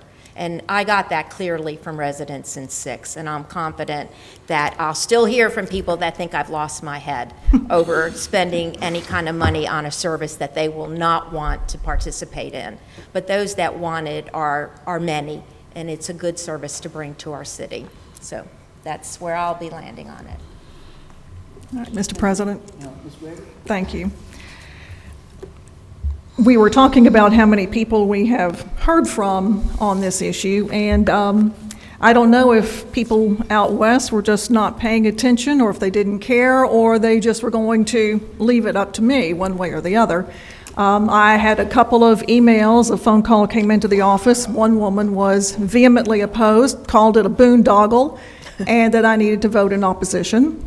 That was the only tone of emails or phone calls like that. The others were, some were in favor, some were opposed, but really it was only a handful. Most of my emails, like everybody else here on the council, I think the emails and phone calls were from people around the country who don't live here, who are not directly impacted one way or the other. And like Mr. Williams said, if you are trying to get us to vote for something, you don't want to start out telling us how stupid we are or how ill, that we just don't know what we're doing. Don't criticize us and then expect us to vote for you. I mean, come on. But the Amtrak train is a romantic notion. I mean, I think we all agree to that. It's romantic, it's cool, what a great idea. We'd love to have Amtrak back. In my heart, I feel the same way. But like others in my head, I wondered, really? Can we really afford this? And that's why I've been on the fence. You know that in my comments, I have been concerned about the financial aspects of this. Can we really afford it? But given what we have heard, given the letter from the mayor, and some discussions that I have had with some of those interested parties, I'm going to support this. And as the mayor gave us his letter, something that we were all concerned about, and what is included in this letter of intent provides all these contingencies, all these safeties for us, so that if, when this study comes back, and it shows that it is way too costly to provide extra rails or to protect the port from any negative impacts, the city can pull the plug. We are only on the hook here for $3 million over 3 years if everything falls into place as necessary. The letter of intent is very specific in this, and that's what the mayor's letter talks about. I don't know if you've seen it, but he goes into great detail about the city's support being contingent upon the completion of the freight rail study, and contingent upon the study, including an evaluation of impact on how freight train or how the freight is moved and its operability within the port. And that under no circumstances does the city make any commitment to fund any portion of improvements to the rail lines or anything else. Our part of this is strictly for operations and only up to $3 million. If the rest of it doesn't come into fruition, the city pulls the plug. We are also, or I've also been very interested in where the other partners are, because we've heard in other states like Mississippi and Louisiana, the states have come on board, other municipalities like the counties and the cities have come on board. In Alabama so far, it is the city of Mobile. I've been looking for other support, and I've been guaranteed that the interest, hopefully confirmed commitment, is there from the state. I know the county has been approached, but you know, they're on the fence, and they've made no commitment. They may never make a commitment. I would hope that we can find other partners, and I don't mean we. I mean Southern Rail Commission, Amtrak. You guys find those partners. It's up to you. The state is our very valuable partner. We cannot do these things without the state. The governor and her administration have been working with us on any number of projects, and we can't afford to get the governor on our bad side. We have too many other things going on where we need her help. And she's very interested in this. She appointed the Rail Commission, she appointed the members, so she knows what's going on. She is in favor, obviously, of bringing rail back to Alabama. So we do look for some support down the road from the governor, and that makes this decision easier. But we also have to protect and support what is probably our greatest economic engine here in Mobile, in the region, maybe the state, and that's our port. And if this study comes back and shows, as Mrs. Rich has said, that it cost an inordinate amount of money to make this happen, then we pull the plug. It can't be done. We have to look at what is most important to us here in this city and what makes sense. As I said, my primary concern really has been spending up to that $3 million for something that, you know, may or may not provide all this ridership that's been predicted or the economic boon to our city, especially when we here on the council know that $3 million doesn't go very far. For us, $3 million doesn't go very far. That's what we have on our CIP. But putting $3 million through something that may or may not work out, when we have so many needs here in this city, as you've heard so much about, is sometimes a little hard to swallow. So going forward with this and approving it really is, you know, taking a risk. I wasn't so quick to jump on board to spend that money, as you know, without the proper vetting, the proper research, and time to let everything marinate a little bit. You know, that's my job. That's all our jobs. To those folks who have criticized the council for taking way too long to make a decision on this, and I know some of the media folks, they keep, you know, running stories and articles, the council lays it over again, the council postpones, blah, blah, blah. Well, we do that in order to make sure that we get all the research, the information that we need. Plus, we were asked by the SRC to give them at least an opportunity to bring some officials down from DC or from Montgomery, from New Orleans, to speak to us. So that was one of the reasons we held it up. And also, we needed time to let the mayor work through some of his contacts in Washington and in Montgomery to make sure that what we are doing is the right path forward and that our partners in Washington DC and in Montgomery are still on board with us as we go forward. So we had to take some time. We also needed to make sure that this resolution that we are looking at was strong, the wording was specific, and that it protects the city. So I know it's really easy for everybody to let the emotions get the better of themselves and you get frustrated, but just remember that old tried and true phrase for everybody who likes to be critical of your council member: it's easier to draw flies with honey than vinegar. And also, in the world of politics, don't burn your bridges because we all have to work together, and there's always another vote down the road somewhere where we're going to need each other. But again, given the language that we have, the mayor's letter, and what we're looking at today, and every iteration that we have been through, and I really appreciate what Mr. Daves has done for us and what he has been through. He has chaired the committee, he has looked at all the statistics, and his concerns are valid. He has done a yeoman's job putting this together for us, and I appreciate that. I appreciate the work that some of our folks have done with the Railway Commission and getting with us and meeting with us and explaining things, like Mr. Williams says, in a very simple way to understand where we are and what is really expected of us. So I can support going forward. I do look at this as an amenity for our citizens, more than maybe a tourist attraction or bringing in tourists, but either way, it's for our citizens, so that they can enjoy getting on the train and going to New Orleans or to Mississippi.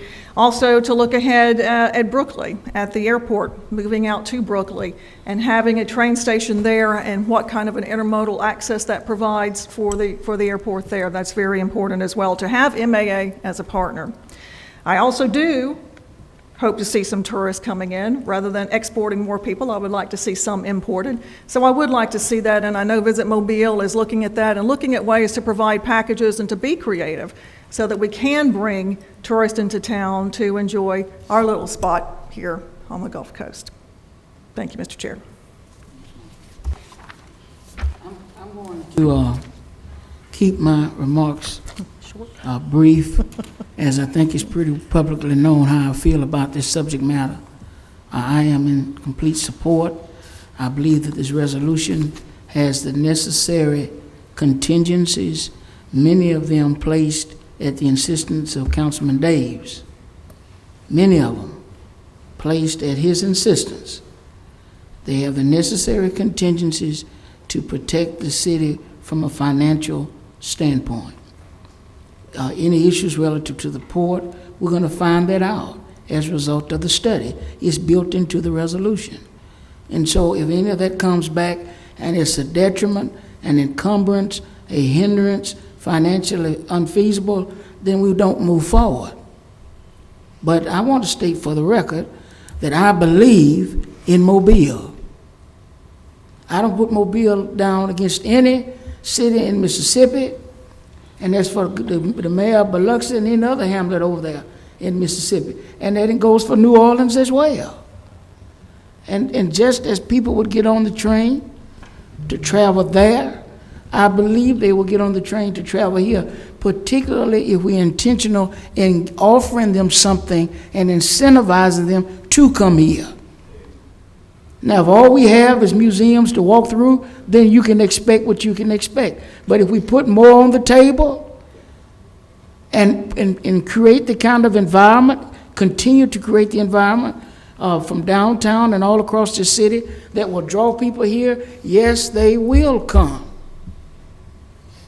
And so if we listen to the logic that subsidizing this it's just going to be so financially devastating and makes absolutely no sense, then none of us would ever go any further than our driveways.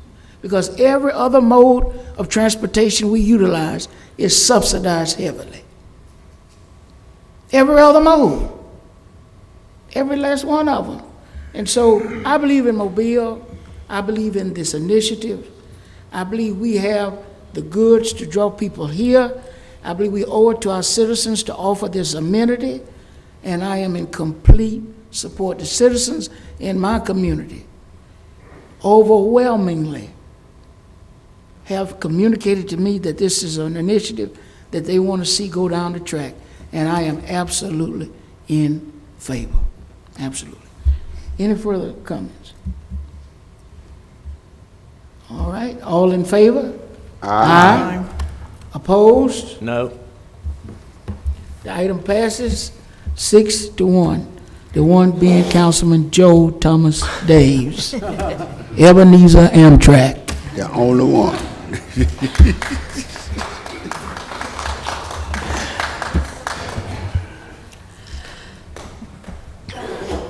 Bless you.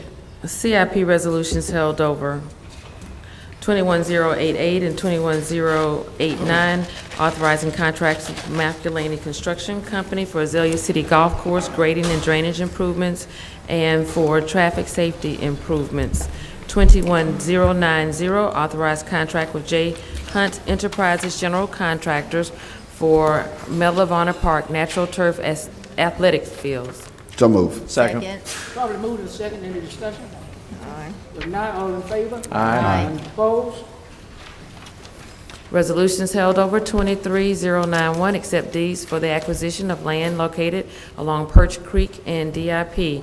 31092, authorize mayor to accept funding for public services equipment. So move. Second. Probably moved and second. Any discussion? If not, all in favor? Aye. Opposed? 60093, establish the compensation for municipal court judges. Move to lay over until February 18th. Second. Probably moved and second. Any discussion? Not all in favor? Aye. Opposed? Ordinance is being introduced for the first time. 64004. This ordinance will be laid over to April the 7th. Yes, sir. Well, Second. don't, no, we'd have to take it up first. It has to Oh, be. Then lay it over. Well, by council rule, this ordinance will be laid over for 1 week. Okay. Well, you could deal with it now if we take it. Why don't we just take it out We of might as order well take it. Go ahead. We'll just take it It's out of what we order. express to everybody Okay. here. It will be Yeah. confusing if they see it come back. Let's lay it over Well, to April the 7th. We have to do immediate consideration. Motion to suspend the rule for immediate consideration for ordinance being introduced 64-004. Second. Probably moved and second. Any discussion? If not, all in favor? Aye. Opposed? 64004, rezone property located at 605 Texas Place from R1 to B2. Ordinance will be laid over to April the 7th. Second. Probably moved and second. Any discussion? If not, all in favor? Aye. Opposed?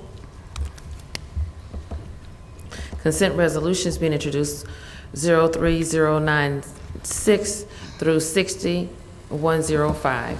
Motion to suspend the rules for immediate consideration for consent resolution 03-096 through 60-105. Second. Probably moved and second. Any discussion? If not, all in favor? Aye. Opposed? 03096, appoint Patricia Lofton and Timothy Mills to the Blue Ribbon Affordable Housing and Neighborhood Revitalization Commission of the City of Mobile. 03111, appoint Bonnie Bates and reappoint Patricia Eddington to the History Museum of Mobile Board. 4097, 98, 99, 100, 101, 102 are declaring the following structures public nuisances and ordering them demolished. 707 Marine Street, parcel 1 and 2, 670 Dolphin Island Parkway, 2157 Grove Court, 1550 Robert Ely Street, 7426 4th Street, 08103, approved purchase orders for fuel. 58104, assess cost for removal of weeds, repeat weedling group number 37. 60105, determine the contribution to the Mobile Medical Museum serves a public purpose and approve payment. So moved. Second. Probably moved in second. Any discussion? If not, all in favor? Aye. Opposed? CIP resolutions being introduced, 21106. By council rule, this resolution will be laid over for 1 week. Resolutions being introduced, 13107 through 21110. By council rules, each resolution will be laid over for 1 week. Announcements. Mr. Davis? No announcement. Ms. Rich? Yes, thank you. Yesterday afternoon at 2 o'clock, the ad hoc committee to discuss the rollback of our police jurisdiction met. All members were in attendance, and we also had, of the committee, which are Daves and Richardson, myself as chair, and Councilman Small was present. We had a good consensus on some of the items that need to be adjusted, and one of them was not to tax for services that are not provided. That seemed to be a consensus that was reached by the committee. Also, a request for a plan for ensuring that no resident is left without public safety services was another consensus agreement. The question of perhaps rolling back the outer band of the PJ as opposed to the inner band was discussed, but there was not a consensus necessarily reached. And although this was not a consensus of the committee, there is a belief that this is a topic that's tied to annexation, because in my opinion, the two are interwoven issues. But I'm asking the rest of the council to look at the proposal as it is currently written, knowing the consensus that was built in their absence at the committee meeting. And it's due to come back to the council next week on the 11th, but it was also discussed, and probably a consensus as well, that there is not a commitment from the committee at this point, the way it is written, and therefore more time will be needed. So I would like to have some additional information from council members that were not present, or even those on the committee, to please give additional information to my office that I will disseminate to the committee and to everyone else on how we can move forward to come up with the right, approach to this issue. It was understood that there is a huge cost to providing the service to residents that are not technically in our corporate limits, but with growth of the city, it's very sensitive issue that needs to be handled appropriately. And the proposal as written needs work. So again, more time is needed. Now, how much time, I would also like to hear from the committee and also members of the council, so we have some information to give at the next meeting when this proposal is before us as an agenda item. Thank you. Mr. President, could I respond for a minute to Ms. Ridge? She asked for a response. And I would, one other thing I'd like to mention, Ms. Rich, that seemed to be, I thought it was a consensus item as a result of yesterday, was that perhaps more time was needed. Yes. But the ordinance that's proposed allows 2 years transition period to be worked out between the mayor and the county.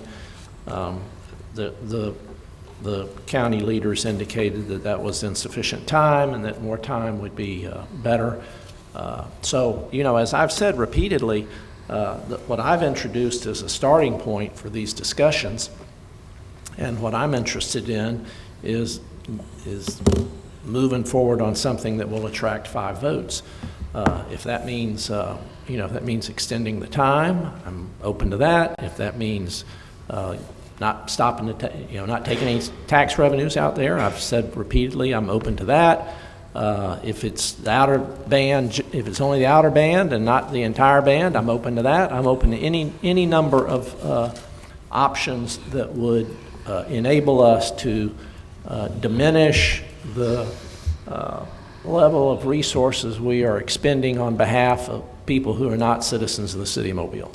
Thank you. And if I could just say, I concur with the statement about needing more time. I guess I left that out and didn't articulate the timeline, which is now written as 2022, but it did come back that was too short of a time period.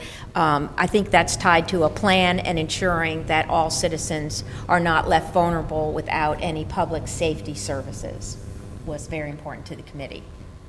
But thank you for bringing that out. Yes. Ms. Gregory? Thank you, Mr. President.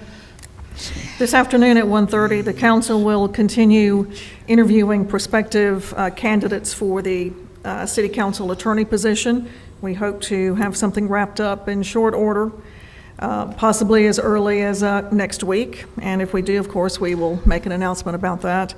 The ad hoc committee meeting to discuss judges' salaries and appointment will be February 11th. That will follow the CIP committee meeting that Mr. Small has organized. So we'll have 2 meetings back-to-back on the 11th.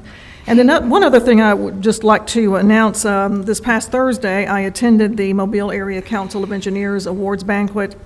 The project that we did for the roundabout at Museum Drive and McGregor Avenue received Project of the Year Award, and it was a partnership putting this roundabout together between the county. Commissioner Connie Hudson provided the pay-as-you-go funds. The city, of course, worked to bring the project to fruition, but it was a priority project for the village of Spring Hill, and the village of Spring Hill did a good part of the legwork, bringing it to fruition and working with both the county and the city on this. And accepting the award was Linda St. John, who is the president of the village of Spring Hill. And in her remarks, she said that she thought she was probably the only non-engineer receiving an engineering award that night, and she was correct, because these awards generally do go to engineers. But just really congratulations to everyone. It was a terrific project that we put together, and it just shows how well the county and the city can work together along with our community partners like the Village of Spring Hill and like so many other community groups that we have in the city to do these projects. So again, congratulations to everyone for this project. Mr. Williams? No, thank you. Council Vice President Small? Thank you, Mr. President. As Ms. Gregory has stated, I am chairing a committee meeting on next Tuesday at 1 o'clock p.m. with the committee members of Councilman John Williams and Fred Richardson, and it's pretty much just to discuss our capital improvement program. We know that the sunset of the penny will be coming up soon, and we'd just like to know and get an update of how we are as a city in backlog of work. We know when we started, we was over $200 million in backlog, but the question is, where are we at today as a whole in the city and per district? This meeting will take place on the 9th floor, on the council floor at 1 o'clock p.m. next Tuesday. Thank you, President Manzi. Yes, sir. Mr. Richardson? Thank you, Mr. President. I'd like to announce to the citizens in the Crichton community that there will be a District 1 Crichton community held Thursday, February the 20th at 6 p.m. in the Dumas Wesley Community Center. We're going to be focusing on employment and employment opportunities, workforce development.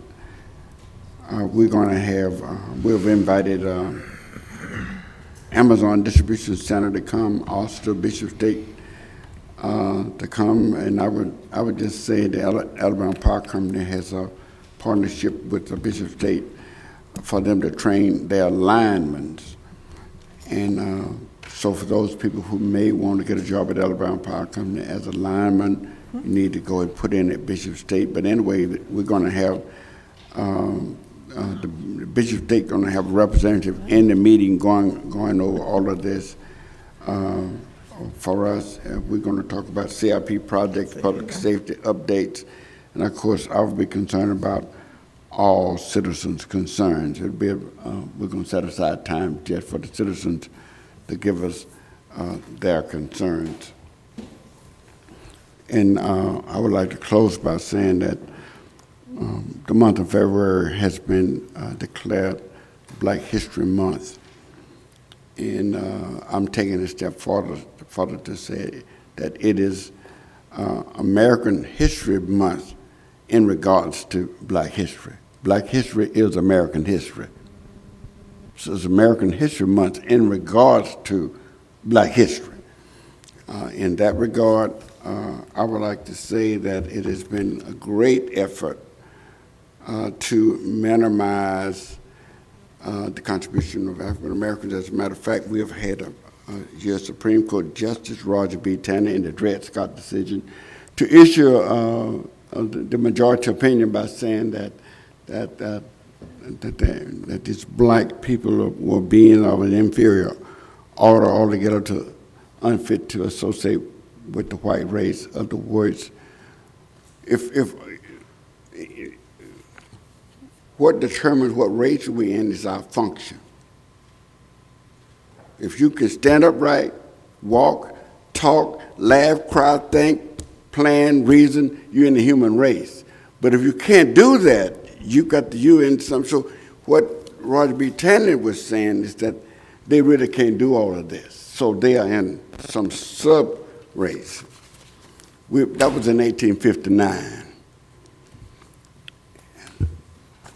So it was an effort made not to log in, put in the history books the contributions of African Americans to make what Roger Tanner said come true. I don't have much time, so I'm going to go over some of the contributions of African Americans. And you decide, whatever ethnic group you're in, can you top this?